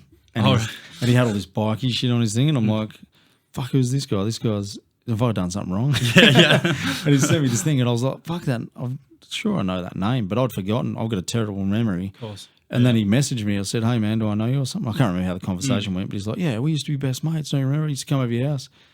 And I was like, and I rang my mum and I said, hey, mum, do you remember, like, do you know a guy, Lindsay Seeley? She's like, yeah, you were best mates with him in Broome. He used to come around all the time. And I was like, oh, righto. Fuck, I just don't remember. Fuck all. And then I was like, I kind of vaguely remember it. And I was like, all right, yeah, no worries. And then me and him went, I think we caught up and had some dinner or something like that. And then we had a bit of a jam, but he was doing his like bikey thing then, and then I was doing my thing, and we kind of just still chatted every now and then online, and then kind of went our separate ways again a bit, I guess. And then I wanted to start a band. Then there's a guy, Nathan Eaton. This dude is the best dude, the funniest guy. This whole stoner guy I knew from Mandurah, and I'd seen him at a few Machine Head gigs and that. And then me and him, I had him on Facebook, and then I was like, hey man, do you still play guitar? He's like, yeah man, fuck yeah. And and I was like, we should fucking, do you want to jam? He's like, fucking oath. He's just super, he's like a typical metalhead, stoner metalhead, like he's stoked about everything. Like if you play an open note, he's like, fuck. Yeah, whoa. Whoa. He's like, his mind's just like constantly being blown. He's tuning. Yeah, fuck. Oh, fuck. Yeah, he's just excited about everything. He's happy to be alive kind of dude. Love those people. Yeah, so then we started jamming, and then I was like, fuck, we need a drummer. And then I hit Lindsay up, and I was like, hey man, do you want to fucking jam with me and this dude I know? He's like, yeah, right. So we went over his house, jammed, then we fucking around with songs, and then we looked for a singer, and I think Lindsay put an ad up on online somewhere. Yeah. and Shannon, our singer, I went and met up with him, and and he's a good dude, and then he's an awesome screamer, wicked vocalist, and I was like, fuck, this is the guy. So then we jammed with him, and then he goes, we need a bassist though, and he's like, oh, I know a bassist from my old band, because he was in Nucleus. Oh, was he? Yeah. Okay. Yeah. They were both in Nucleus together, and then so we got Josh in, and then we did that for a bit, and then that kind of fell apart. That band, there was a few clashes with personalities and stuff like that. And then so me, Shannon, and Josh just started jamming again, and then we got Callum on drums. We just put out an ad, he come along, and then we got Sam, just the other guitarist. He's just through a mutual friend, and then we all get along.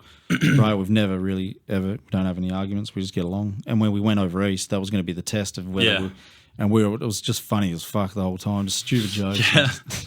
And I was like, enjoyed it way more than I thought I would. I thought, we're going to be bitching and everyone. And I was like, fuck, we just all get along so well. They're all just awesome dudes, and they're all so different to each other, but somehow we all just You feel the right spot. It's just fucking funny. It was just that whole thing. It was some of the most fun I've had. And we were just, even though we didn't do much, it was only a couple of days, but it was just laughing constantly, just stupid shit. Just a couple of boys. It's so childish. Yeah, it was like childish. It was like, I love it. Like if there was a fly on the wall here, some of this stuff would be so childish and lame. But yeah, and wouldn't leave the room. What about you guys?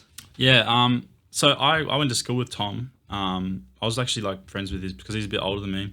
I was friends with his brother, his younger brother. And then like I saw he put up like this thing on Facebook and was just like, I'm trying to like make a band, like, and I was like, oh yeah, cool. Well, like I play guitar and stuff. Like I'm happy to step in. Yeah. And we've actually had quite a few member changes. Like, I mean, we've been around since 2014, so I mean, like it's kind of natural. Like some of them. You had Jules on the drums for a bit, didn't you? We had Jules on the drums for a bit, yeah. And then he wanted to do something a bit different. I think he said he didn't like metalcore, but yeah, I think he liked it. He just didn't want it.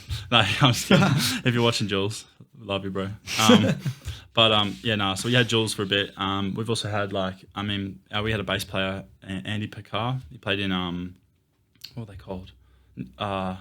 I know this, and I don't know why I'm forgetting it. It's probably because I'm on the spot, but like deathcore band. And we've had lots of members, but like the main criteria I found is that like they have to just get along and not be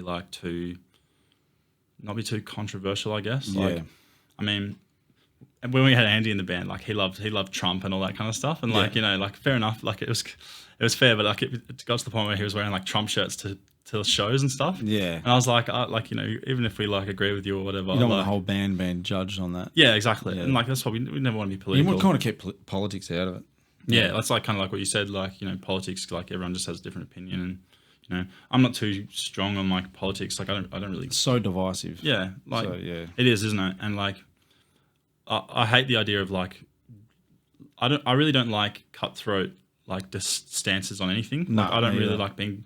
I don't have a ride or die kind of like stance on like anything in particular. If someone doesn't like, if someone doesn't like a certain thing, that's like I can understand it. Like they're just a different person. Some people get blinded by it. Like you see people that are like either for or against Trump, and it's like if you don't like say Biden, or you say, look, the guy's senile, you can't fucking string his sentences together. He's clearly a fucking idiot that shouldn't be in, in my opinion. Yeah, but it's like come on, like he's too old. Yeah.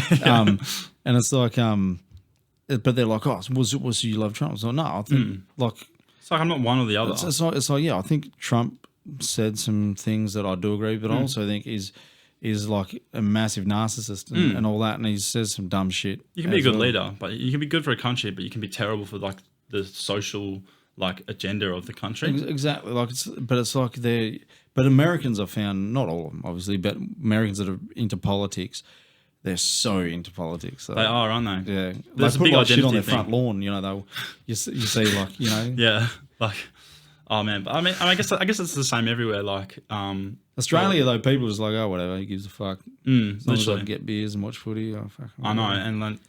Like I think I can't work out if we're backwards or if we're forwards. Like like if we're ahead or if we're behind. Like I feel like we're just like we have no culture really. Well, what I've figured out though I don't want to go into politics, but what I think I've figured out in Australia with politics, for me anyway, is it doesn't matter because they're going to do what they're going to do. Then don't ask for our consent on a lot of stuff. Like, they're sending all this money to Ukraine or whatever, and drones and shit over there, and getting involved. It's like, can we not? Yeah. Can we just worry about us? Like, there's straight up. Why are we sending the shit over there? It's nothing to do with us. A couple of years ago, you would have said Ukraine was the most corrupt shithole in the world, but now it's like this beacon of democracy, and all of a sudden, whatever, because the US told us it is, or whatever. Yeah. It's like, why are we getting involved? It's nothing to fucking do with this, man. Yeah, it's literally. Eastern Europe. Why? Yeah, why do we care? Why am I still paying like $400 for like my rego and stuff? Like, send all this money away. It's like, it's like we just got two rego bills. Me and the missus, one for her car, one for mine. Mine's like 987, and hers is 950 something. So there's $2,000 in that there, and it's like, why don't we just worry about shit over here, and like all our power bills and stuff, and like all this shit, and there's just way more important shit to worry about than that. And our money like is just not worth anything anymore. Like, exactly, that's right. Well, yeah, this inflation and our dollar's devalued, and like now, like, how expensive is fuel? Like, it hasn't been under $1.80 for so long now, and then and like food, man. You go to buy like one bag of shopping, and it's like $90. Literally, and you're like, there's like dinner here and maybe lunch tomorrow. That's it. Yeah, I bought a bag of carrots the other day. That was like it was like $80. It was like $8. Do you have a horse or something, or a rabbit? I just munch on them. No, I'm just kidding. Yeah, no. I like to cook a lot of Italian and stuff, and so like. Oh really? We should share recipes. I love cooking. Yeah. Okay. Cool. I'm into it. But so like the start of like a Italian recipe would be like sofrito. So like it's like celery, carrot, and onion. And like I remember like I was thinking it was like, okay, so just to buy like a bunch of onions and celery and carrots, I'm like, this is already like $20. Yeah. Like I'm like, why don't I just buy the jar? Like, you know what I mean? It's like $5 or something. Yeah, like, it never tastes as good though, the jar. No, I don't mind like using it to like add in, or if I'm like making a quick meal, but like, or supplement it a bit. Yeah, exactly. Like add a bit of sweetness to like the passata or whatever. But yeah, listen, now start. We're talking about stars. I don't care. Oh, that's what I like about this podcast. Just talk about whatever. No, it's good. It's good, man. No agenda. What do you cook then? Well, mostly Italian shit. Are you Italian? No, my background's French, but like. Oh yeah, Le Tessier. Le Tessier. Le Tessier. Oh, Le Tessier. Apparently, yeah. It's I'm not even gonna go. I don't know why I did the Italian hands of that. Yeah, I do it too. It's like I think it's like yeah, I don't know. Oh, it's probably more like a European thing, I guess. Maybe they're real. You see a lot of Europeans when they talk, they're like really enthusiastic, expressive. Yeah, with their hands and shit. Also, the other night I cooked up. Bought some cod. Fuck, that was expensive. It was like $80 a kilo nearly.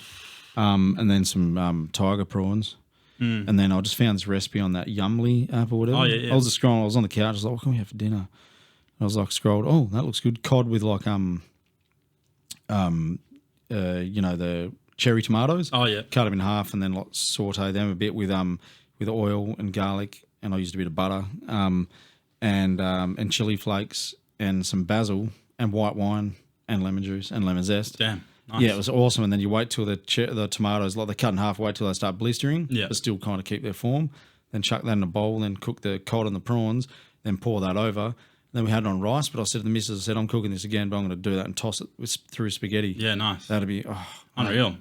Even thinking about it now, I'm getting so hungry. Yeah, I know what you mean. That's awesome, man. I like people that give a shit about cooking, because I feel like everyone's just like just giving a shit about it is like you're just one step away from being able to do that. Like people say they can't cook. No, I can't cook. I'm like, what, you got no hands? Yeah, like, you know what I mean? Like, what, you're like allergic to like spoons? Yeah, like, yeah. You know what I mean? Like at the end of the day, it's like, bro, just follow the recipe and just don't like ignore it. Don't let it burn, like or undercook it. Yeah, my biggest thing in the kitchen though, I can't multitask. Okay.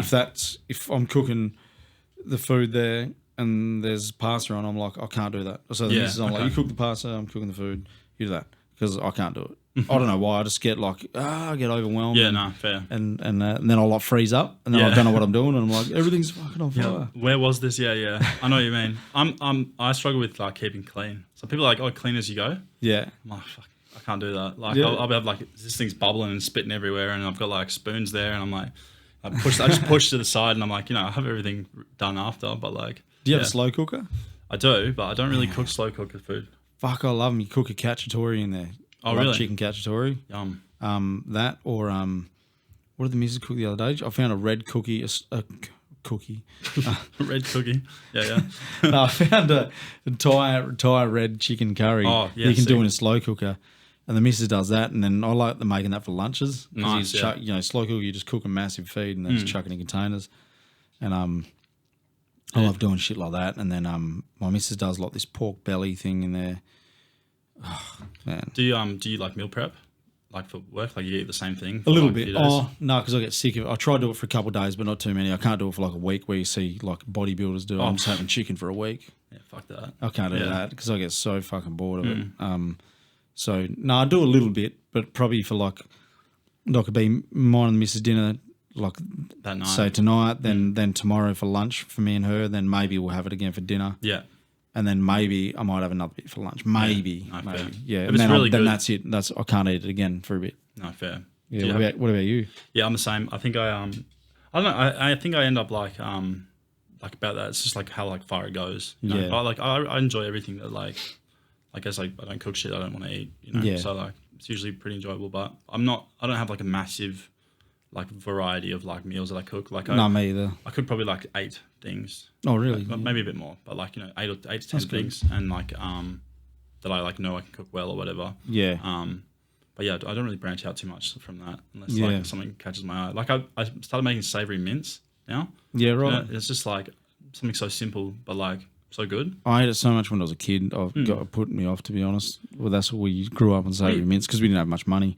Do you have it with toast? Yeah. Yeah, I can't imagine putting toast on it. Really? Yeah, I don't know. Yeah, Mum used to do that, and then savoury mince on toast. Then I'd put like it was like that red hot sauce or red sauce, whatever it was. Mm. I can't remember. It was like a kind of a zingy tomato sauce, but with a bit of a zing to Tabasco? it. I like Tabasco, but no, this was more of like the consistency of ketchup, but with a bit of a zing to it. But No, fair. But my missus, she's like unable to think outside the box with cooking. So if I leave it up to her, it's like every night we'll have like salmon and rice or something. Yeah, okay. It's just like I get so bored of it.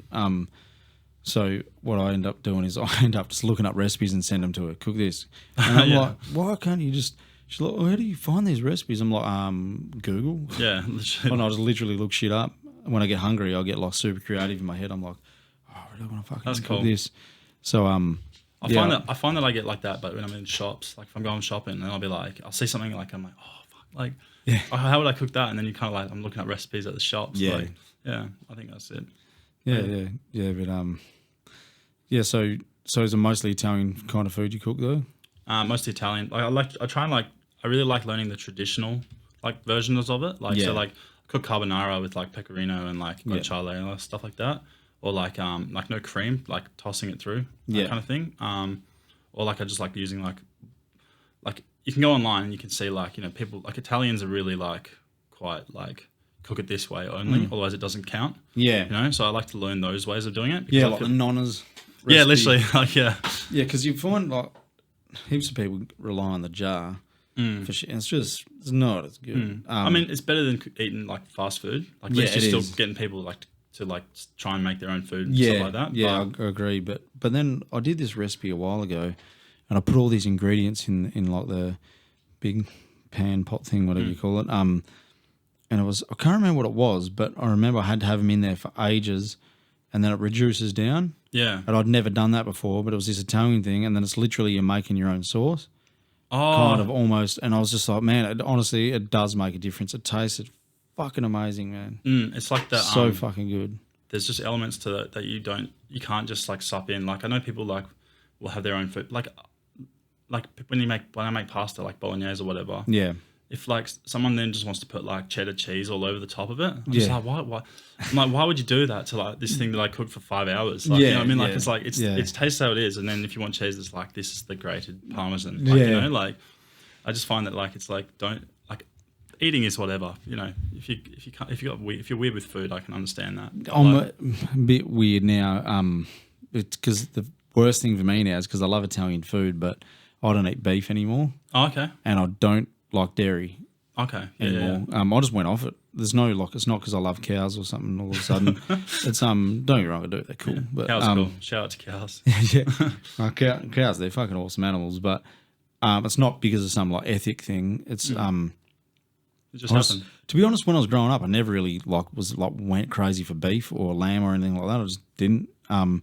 Always kind of preferred chicken or seafood. And then so yeah, like when I eat Italian now, I would love to have Parmesan, but I just don't eat it. Someone actually, do you know how Parmesan's made? No, do tell me though. Yeah. You want me to tell you? Yeah, go on. Oh, because someone at work ruined it for me. That's why I can't eat it anymore. Okay, that's fair. Go on.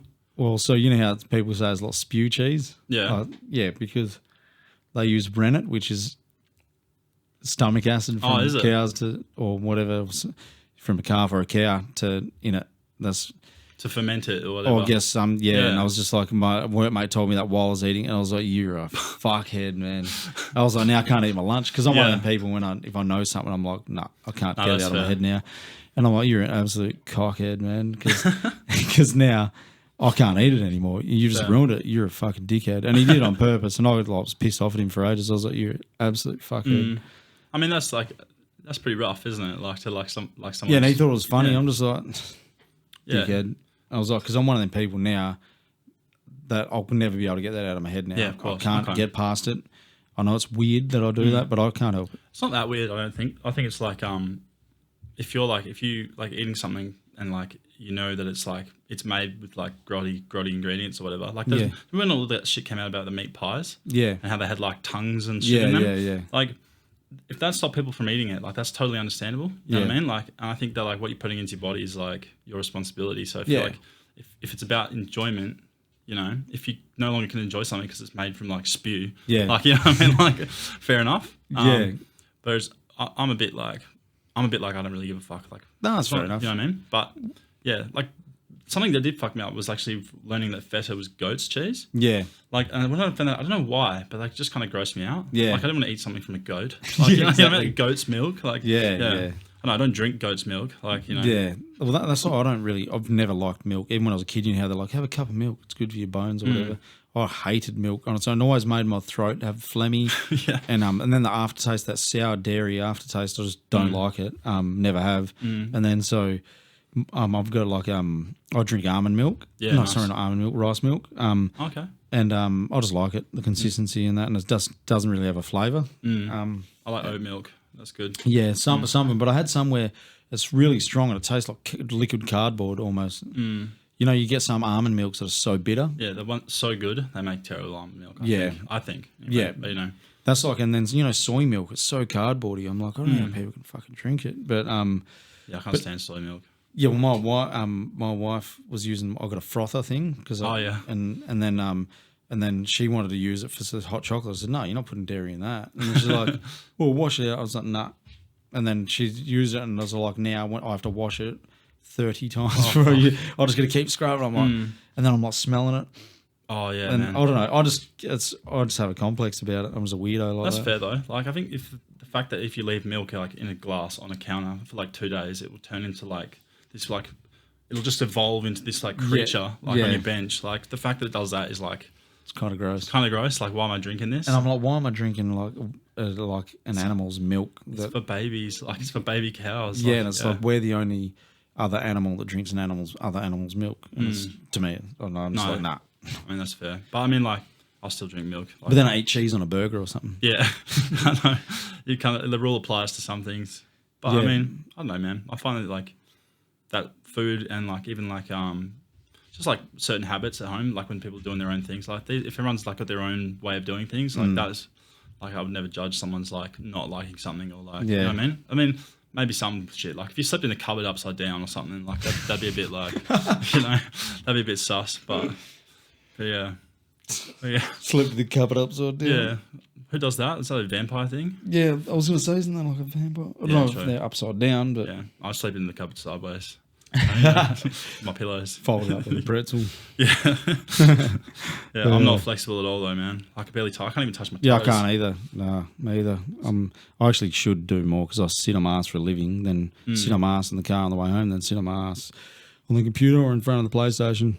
Do you have a standing desk? In there? For here? Yeah. No, it's not, is it? No. Yeah, nice. I was going to say, like I was saying before, but you got such a like ergonomic studio. It's really nice. Oh, jeez. Like I would show you my studio, but it's like an embarrassment. Like, Nah, I mean, I don't care, man. As long as it gets the job done. exactly. I mean, you definitely get the job done, but like, I only did this because it's kind of getting filmed, I guess, and I like to just, I don't know. I'm one of the people. I'm like always thinking, how can I improve something? yeah, of course, yeah. I mean, but it's aesthetic, and I think that like it shows like thought and pride, and that's like. Yeah, and I want to like where I'm being. I want to enjoy it. Do you track and stuff with like the blinds shut and all that? Yeah, I'll never open that up ever anymore. Wow. Yeah, because this used to all be white and never used to have a door. Never used to have that kind of a bit of wall there. I got that wall put in the door. Oh, okay. And then it was all white, and then the computer desk was here, and this was like an office almost.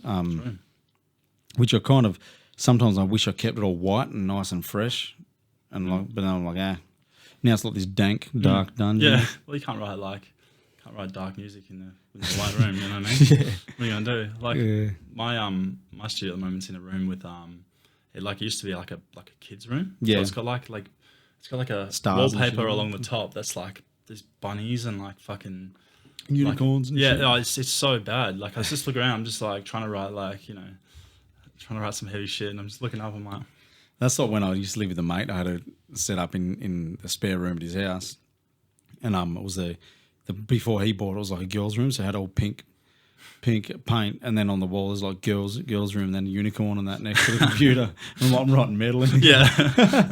How do you start writing music? Like, do you? I guess we should bring it back to music, but Yeah, I reckon we should. Yeah. But like when it comes to like writing stuff, like, do you write like on the guitar, or do you write like in Guitar Pro? Do you write drums first? Sometimes I think most of the time, probably a good chunk of the time, I think of a drum beat first, Yeah. and then write a riff around like a groove or something. And then sometimes I just 9 times out of 10 I don't write a good riff when I'm trying to write a riff. When I'm sitting there, I've got to write a riff. I'll never write a good riff. But if I'm just fucking around, and then I like the riff will have like 50 versions of it till I really hone it in on what I want. What about you? I'd say quite similar to you. I think that I used to try and write some stuff like through Guitar Pro, and a lot of songs on Guitar Pro. So like just to like visualize it, just because it was just kind of like I could see the sections and I could kind of like lay it out like that. But like with theory stuff, like I find that like the only problem I have with like playing on the guitar is that I get stuck in like loops. I get like stuck. Everything's 12 and 13 open. Everything. But yeah, literally. Yeah. I can't get out of that. And I'm like, get so pissed off at myself. And I'm like, do you find anything else? So what's your approach then? Like, because I find that I found something recently that's changed the game for me, which I'll talk about in a sec. But like, I find with writing, like, you have to have a little bit of an idea as to what you're like kind of trying to lay down. And I feel like if I like, so I usually start with a drum beat. Like I just put something down. I'd like take some grooves from like my that I've got like pre-saved, like MIDI grooves or whatever, and just piece it together. Like chop it up, take the kicks out, so I don't like follow a rhythm. Yeah. That's actually a good idea. I should probably do that because sometimes I follow the kicks, or I'll get one of the canned drum rhythms from out of the Easy Drummer library. Yeah, they're awesome. No, that's a good way to do it. Yeah. But you've got so many cool riffs. I was listening to the stuff you send me, Thanks, and man. some of it's fucking really fucking cool, man. And I'm like, I wish I could think of stuff like that, and I just can't. But I need something to kind of spur it on, because one thing recently that got me being a bit more creative was when I started listening to some Dark Matter. Yeah, and how they got like trap beats and all that in there, and all the synth stuff. and they got like all like kind of like cool little beats, like electronic beats, and I'm like, and like glitches, and I'm like, fuck, man, that's so fucking cool. I wish I could think of that. And then I tried doing my version of that, and I guess kind of spurred on some new thoughts for me and like new type of thing, but. Cool. Then I listened to their stuff the other day, and I'm like, fuck, their shit's on another level. I'm never going to be that good. But I mean, I think a big thing about that is like what you write will always be like, you know, you're always going to be your biggest critic as well. Without being cliche, but I think that like what you write will be like exactly what someone wants to write. Yeah. But like they write differently, you know what I mean? And then I might like what they write. Like, you know what I mean? Like it's like I think that like the beauty of like, you know, having what you write and then having that thing that you always go to, I find that it's kind of like it's like a piece of like the 5 riffs that you like the most. Yeah, will always be like chunks of that, or like stuff you've already written. But I find that sprinkling that over ideas that you've had to kind of think about is like a good way of doing it. The thing that changed the game for me recently is that so I was listening to Brown from Monuments. Yeah. I rate him so much. I think he's like probably my favorite guitarist. Yeah. But he's also like burdened with what's the word, riff salads. So when you just sit there and you just write like things that don't repeat, or like you know, like you just play stupid shit like over a beat and it just never repeats. There's no sections to it, whatever. It's taking those bits and then like repeating them again. And then what he says is that he writes stuff so that each part is its own little lick. So he'll write like a lick that's maybe like, you know, like for like let's say a bar of like one lick, and then he'll write another one, and he'll take that and he'll just play that again, but he'll have like little variations to it. And it's kind of hard to explain, but like if you think of like, you know, like and then you think of like, you know, you think of that, and then you go, oh, how can I play that somewhere different on the guitar? And then you actually go, all right, let's think of that, and then you add one more bar to that, like another bit. Like might be like, you know, like something like that. It's the stupidest thing.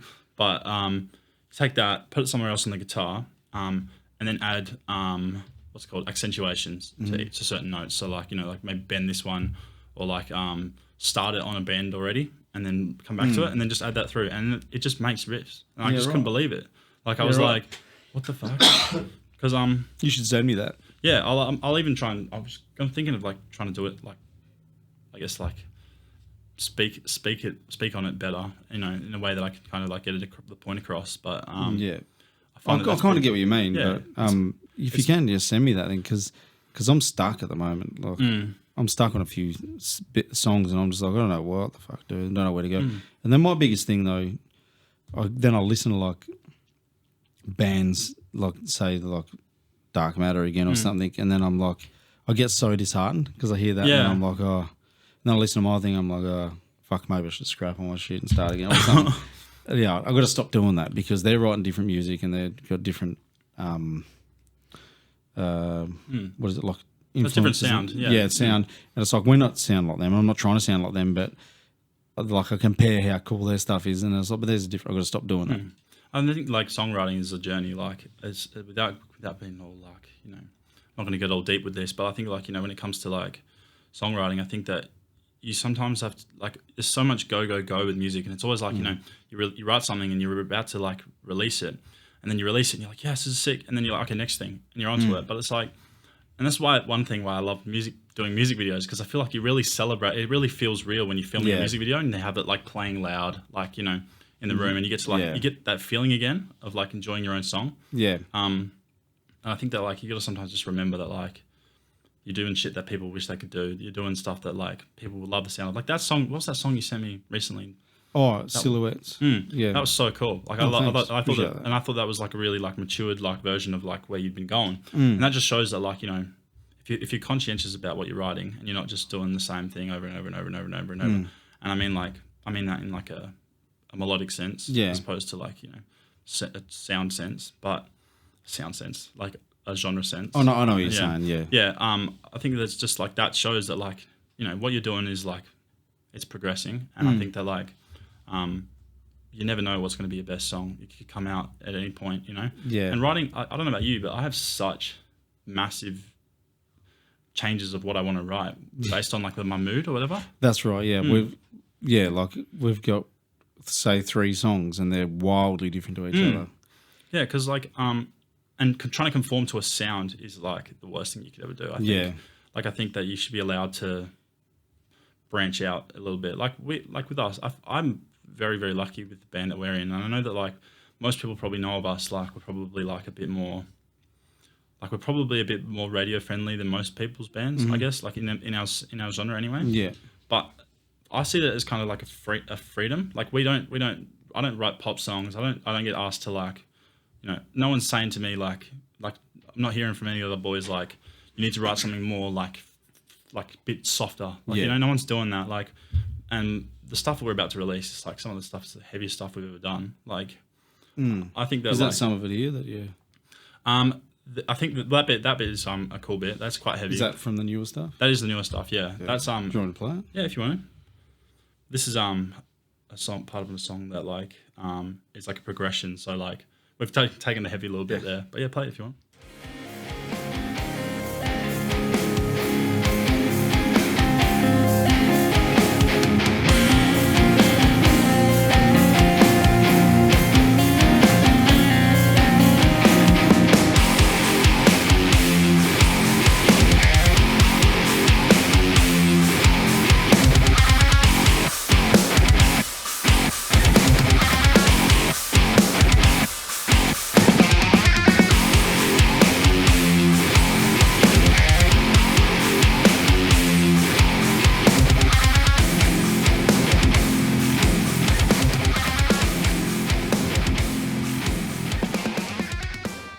But so like that's quite cool. It's cool. I like that song because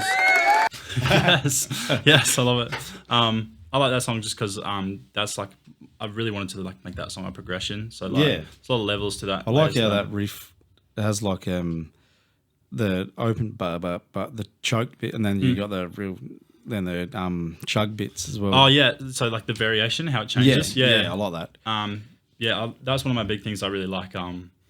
There's a lot of that's from like I took that from like Ghost Inside, like their first like Returners album. Okay. Yeah, they do a lot of that like it's like staccato rhythm, you know, and then they like will hold the notes. Yeah, as well. I like that's cool. As a variation, it's really cool. But, yeah, that's cool. I like it. But yeah, we're trying to write some stuff that's a bit more like drop F stuff. Where'd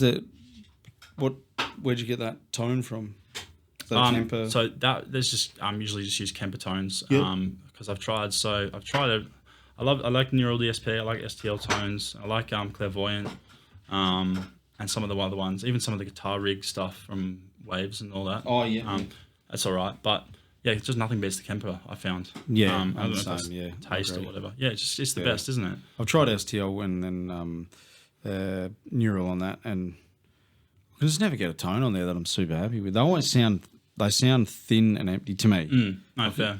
Compared to the Kempers, got a bit more of that tube kind of thing, I guess. And I always fear like if I was using it in a live setting, like a laptop could just die at any point. And then if you've got no amp with you, what the fuck? Like you're in so much trouble. But then your Kemper could die. It's true. Kemper could die at any point, I guess. But they are so like future proof, those things. Did you get the recent updates on it? I haven't updated it for so long. You can use it as a interface now. Oh really? Yeah, so you can just do USB audio to the computer. Oh right. Yeah, so you can track it'll in the output section, like on direct output or whatever, you know that part. Yeah. It has like DI stack now. So you literally can like track straight out. Oh, so I could piss that interface off that I got. Yeah, what is that? Complete? Yeah. Yeah, you could.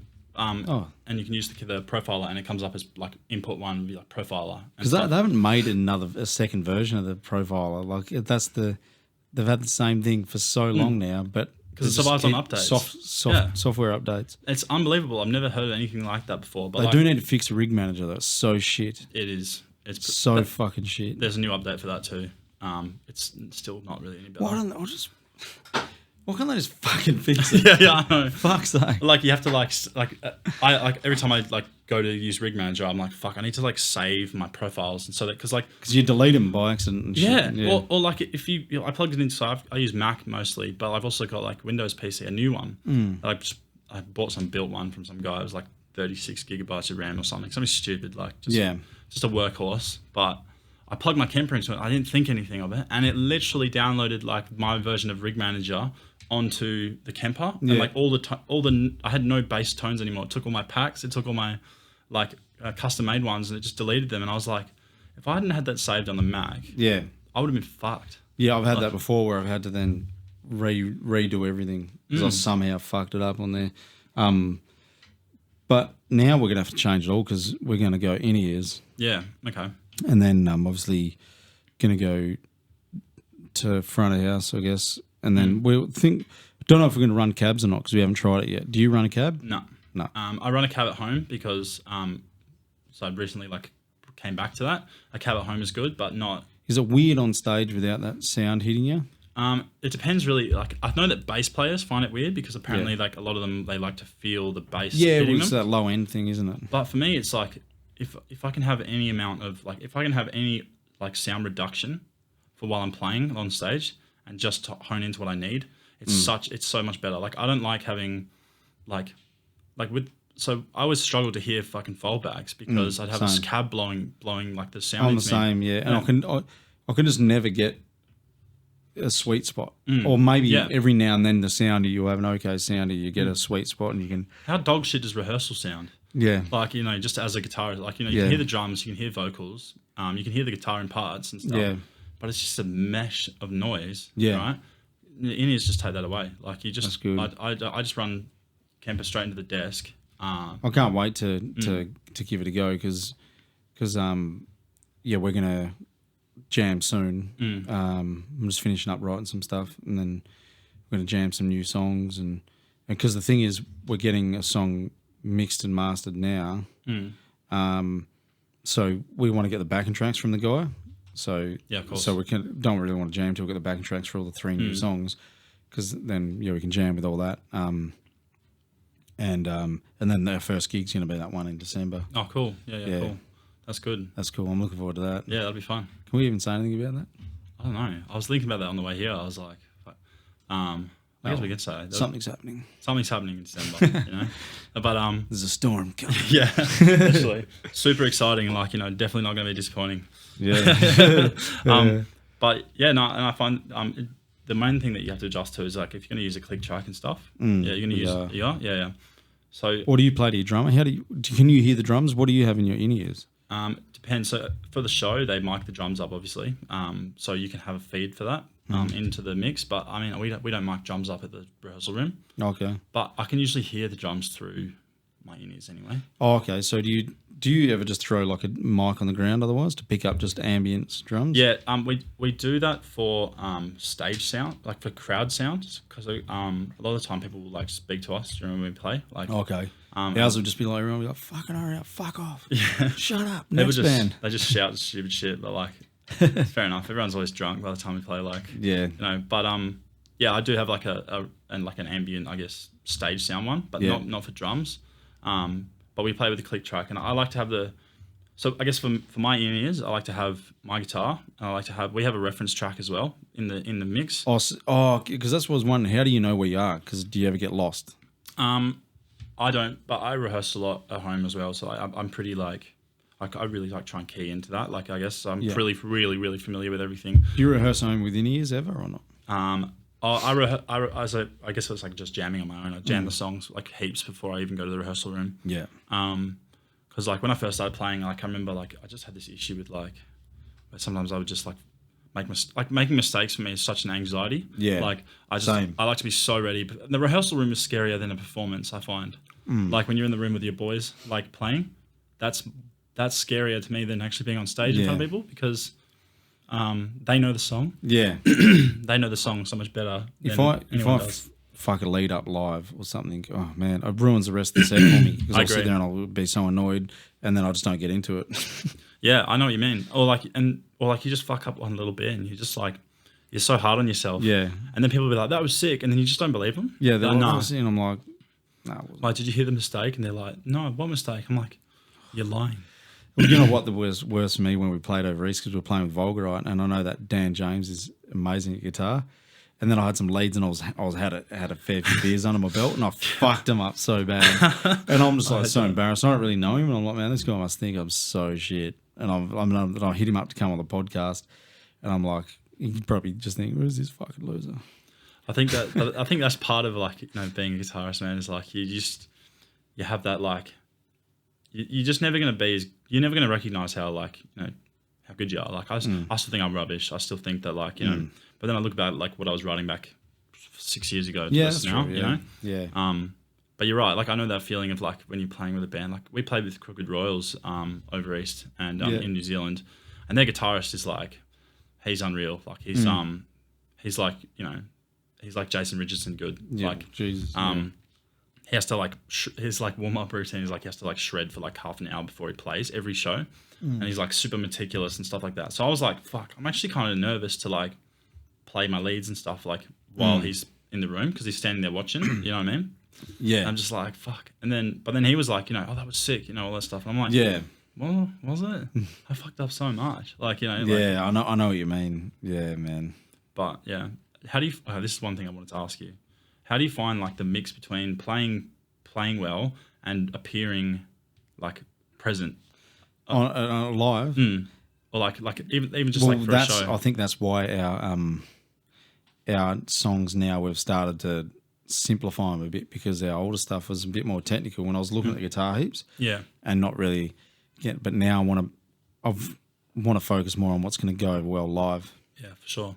So yeah, appear like you're not just I performing. just want to enjoy it more, because I found as much as like when you're playing more technical shit, you think people are going to care about it. They don't really. Yeah. And then, to be honest, you enjoy it less. For me anyway, I enjoyed it less. It's not as fun to play because you're just concentrating so much and then you're fucking stuff up, or there's more chance to make mistakes.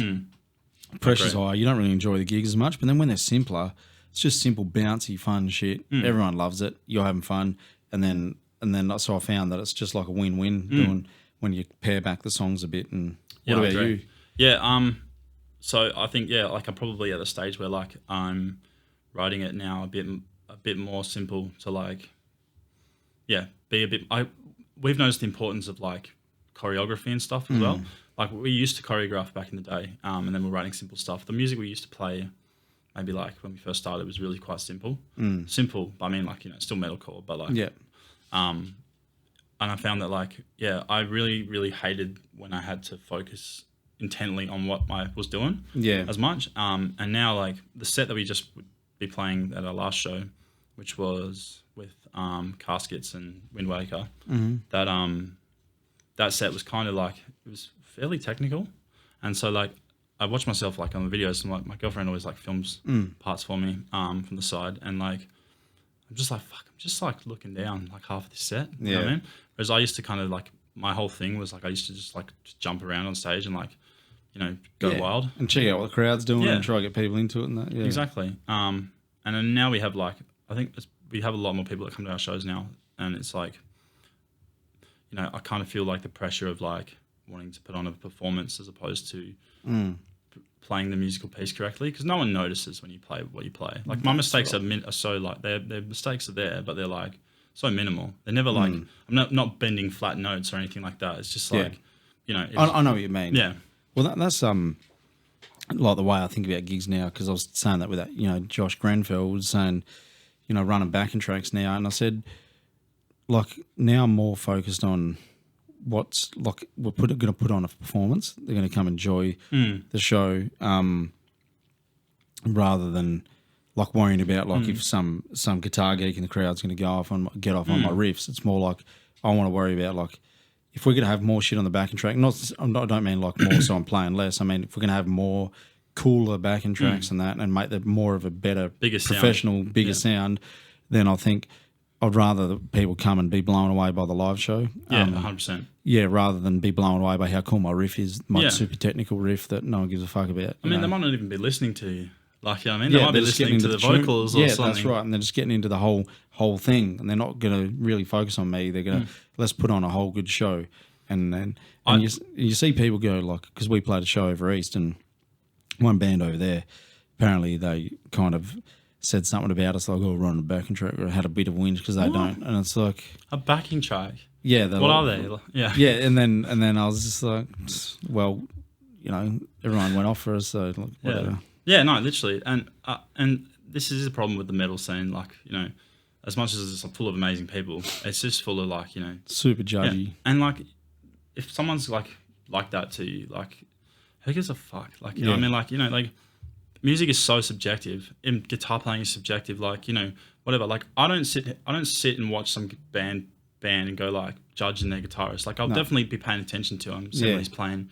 So if it sounds awesome, like, when they fuck up, I actually don't laugh at it. You think people are going to laugh at you and snicker and be like, dickhead, or whatever. But when I've been live and you see someone stuff up, I feel bad for him. I'm like, poor bugger. Literally. Like, or like, I don't laugh at him. Yeah, it's like, it's not a funny thing. It's like, I'm sure like 9 times out of 10 you nail that. Yeah, you know what I mean? It's like, you probably just fucked up this bit. Exactly. And like, it's the same as like, even just like the sound of the band. Like, I mean, I the one thing that I do give shit about is like generic sounding lyrics. Yeah. So like, if you talk about the undertow or something like that, like just like, or like you're just saying shit for the sake of saying it. Like that's what like I kind of snicker a little bit at. Yeah. But like, and that's probably really wrong of me to do so. You know, writing songs is hard. But I find that like, you know, imagine giving a shit about back. How embarrassing is that as an opinion? Like, I know. Yeah. I use backing tracks. Like, bro, everyone does. It's not there was vocals or anything on there. It was more like just effects and then some guitar embellishments that two guitarists can't play because we're playing the main literally. thing. Yeah, literally. Like we don't have a bass player. If I player. have a guitar solo in there, then yes, I get it. Or the vocalist was like looking around and then there's screams going on and he's doing nothing. Yes, I get that. But it's like not cheating. That's not the case. No, it's not cheating. It's not miming. Yeah, you're right. As long as you're not backtracking like parts just to sound better when you're not doing it. Like there's got to be a live element. But I mean, like we don't have a bass player. So like we don't you? No. So we have bass that just plays through the backing tracks. Oh, that's cool. I run it through. Josh, don't fucking piss me off, mate. Otherwise, we'll just run a bass backing track. Literally. But it's good because like so I run the X32 and you can just run like a bass out from one of the things. So the sound guy just takes like a DI from the back of that, like you would at the Kemper or whatever. But like if someone like came out and was like, oh, like you don't have like, you put bass in the backing tracks. It's like, I know, bro. Like it's the tightest bass player we've ever had. Like, you know what I mean? Like who cares? Like, do you write all the bass then? Do you? Yeah. Or Rory will. Like so me or Rory, whoever. Played or programmed?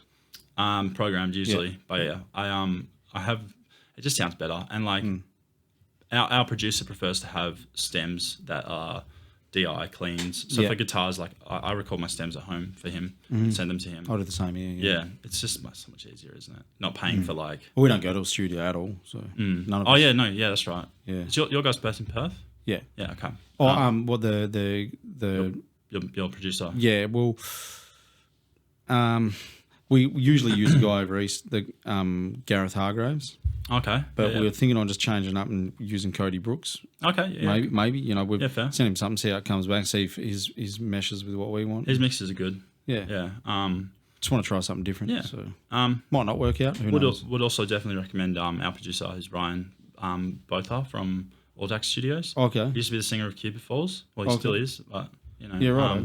Yeah. His mixes are wicked. Yeah. Cool. And you guys do have a fucking really good production. Thanks, man. Yeah, it was Ryan. Ryan's just he's like a very integral member of our band, I guess. Yeah. Even though he's Well, that's what you want with a producer, though. You want someone that's going to get the best out of your songs, and even you need someone sometimes to go, man, look, I reckon it maybe sound better with this or whatever. Well, with him, I would just send him the stems, and then he'll just either be like, you need to redo this part, like whatever. But I think I've got the hand of it now. But like he I'm more than happy for him to make any changes to the song. Like so that one I just sent you then, that was my mix. And he's already done his mix on that, but I don't have a copy of it. And like he'll just like, I don't know, I just trust what he does to it. Yeah. Even if it's just adding another chorus in. That's what you want. Because you need someone to, as a listener, to give you feedback, because when people are in the band writing the songs, you're not going to get the feedback you need, because you need that outside person to go, nah, look, really think maybe you should do this, because trust me, it's going to work better like that, or whatever. Well, you know, saying what you're saying, you have to redo stuff. That you know, that song I sent you, the last one I sent you, you know, the main riff, that is so hard to get tight. Yeah, it's not the easiest riff ever. I sent like 4 versions of that to him, because I had to keep redoing it. It was just not good enough, and I was just like, fuck it. And on my computer, I reckon I recorded it like 900 times, man. Far out. My fingers were so fucking sore, because I don't know why. It's because the beat's like like it's just a stompy beat. Sometimes they just get you. And it's the hardest riff, because heaps of the notes are in the space in between anything, and it's in between metronome hits. Yeah, okay. And it's just like, you try and track it. So fucking hard. And that riff's like a feel riff. It's not like you're groovy. Not playing on the beat, you're playing to the feel, and it's so hard to get the feel right. So hard. It's so nuanced, but it's the simplest riff ever. But it's so nuanced. Because have you ever done it like where you're like, fuck, this is not working, so then you half time the metronome and then you double time the metronome and just see if you can track it like that? Actually, that's a good idea. I should probably do that. It's kind of intimidating though sometimes if you're like tracking 155 and then your double time is 310. Like, you know what I mean? Like, yeah, literally. But like sometimes it just works as a change. But I hate slowing shit down. Like it has to be on time. Yeah. But yeah, that I mean, I think that like some riffs are just like, you write it, and then you'll be like, you figure out once you've written it, when you got to like really nail it down, that it doesn't work, or like that it doesn't like. Yeah. It's not something that you can naturally do, and you're like, fuck, I wrote that on the fly. I'd never be able to do that on a Guitar Pro. Yeah. Like. Yeah, that's right. You know what I Yeah, mean? I know what you mean. Which Yeah. is why the guitar is so much better. Yeah. Like, I love playing it on the guitar. But Yeah. Yeah. I agree. I'm the same. It's tough. It's tough, man. Like that other song I sent you before, that Mare's Nest one, the one that I have that video on Ormsby about. That like, so I retract that, and then I don't like playing songs after I've written them until we've got the final version, because I don't want to learn it the wrong way. If our producer changes it up, because then I have to fight habit. Yeah. I've gone to try and learn that again now, and like I wrote it, and it's fucking hard for me to like relearn. Yeah. Like, it's like I'm like, because the mindset that I was in when I wrote it was so different to like how I am now. Yeah, I know what you mean. And that's what sometimes when you demo a song, you know, when you do the final, sometimes you can never capture that thing, and sometimes it just hit harder. There was some way you were playing it when you demoed it, and you just can't seem to replicate it. Feels lifeless. Yeah, it feels. Yeah, it does, and you're like so bummed out because that was like your favorite bit, and now it sounds like shit. You're like, yeah, I know exactly what you mean, man. It's a harsh world. It is. But don't play guitar if you don't already. Yeah. Play drums. That's nearly 2 hours. So Oh yeah, fair enough. probably Anything else you want to get out there? No, I just appreciate that you've had me on here. Yeah, thanks for coming, man. How did you hear? Like, I did want to ask, like, why did you reach out to me? Like, because I know Jules was playing for you, so I knew you were like a pretty good band and all that. And then I just got chatting with you, and I was just like, you seem like a good dude, and yeah, I just wanted to. Yeah, I don't know. You seem like a friendly guy, and like you seem like you're like into all the techie stuff for guitar and that. I was like, it'd be cool to have a yarn and get to know stuff about your band, because I don't really know anything about your band much, and yeah, just yeah. No, appreciate it. It's been nice. Yeah. Yeah, thanks for coming, man. I really appreciate everyone that comes down here and takes the time. Anytime, man. It's a bit of a drive. Like, look forward to playing a show. Yeah, 100%, and also going overseas. Yeah, that's going to be cool. Yeah, cool. Thanks, man. Thanks, Alex.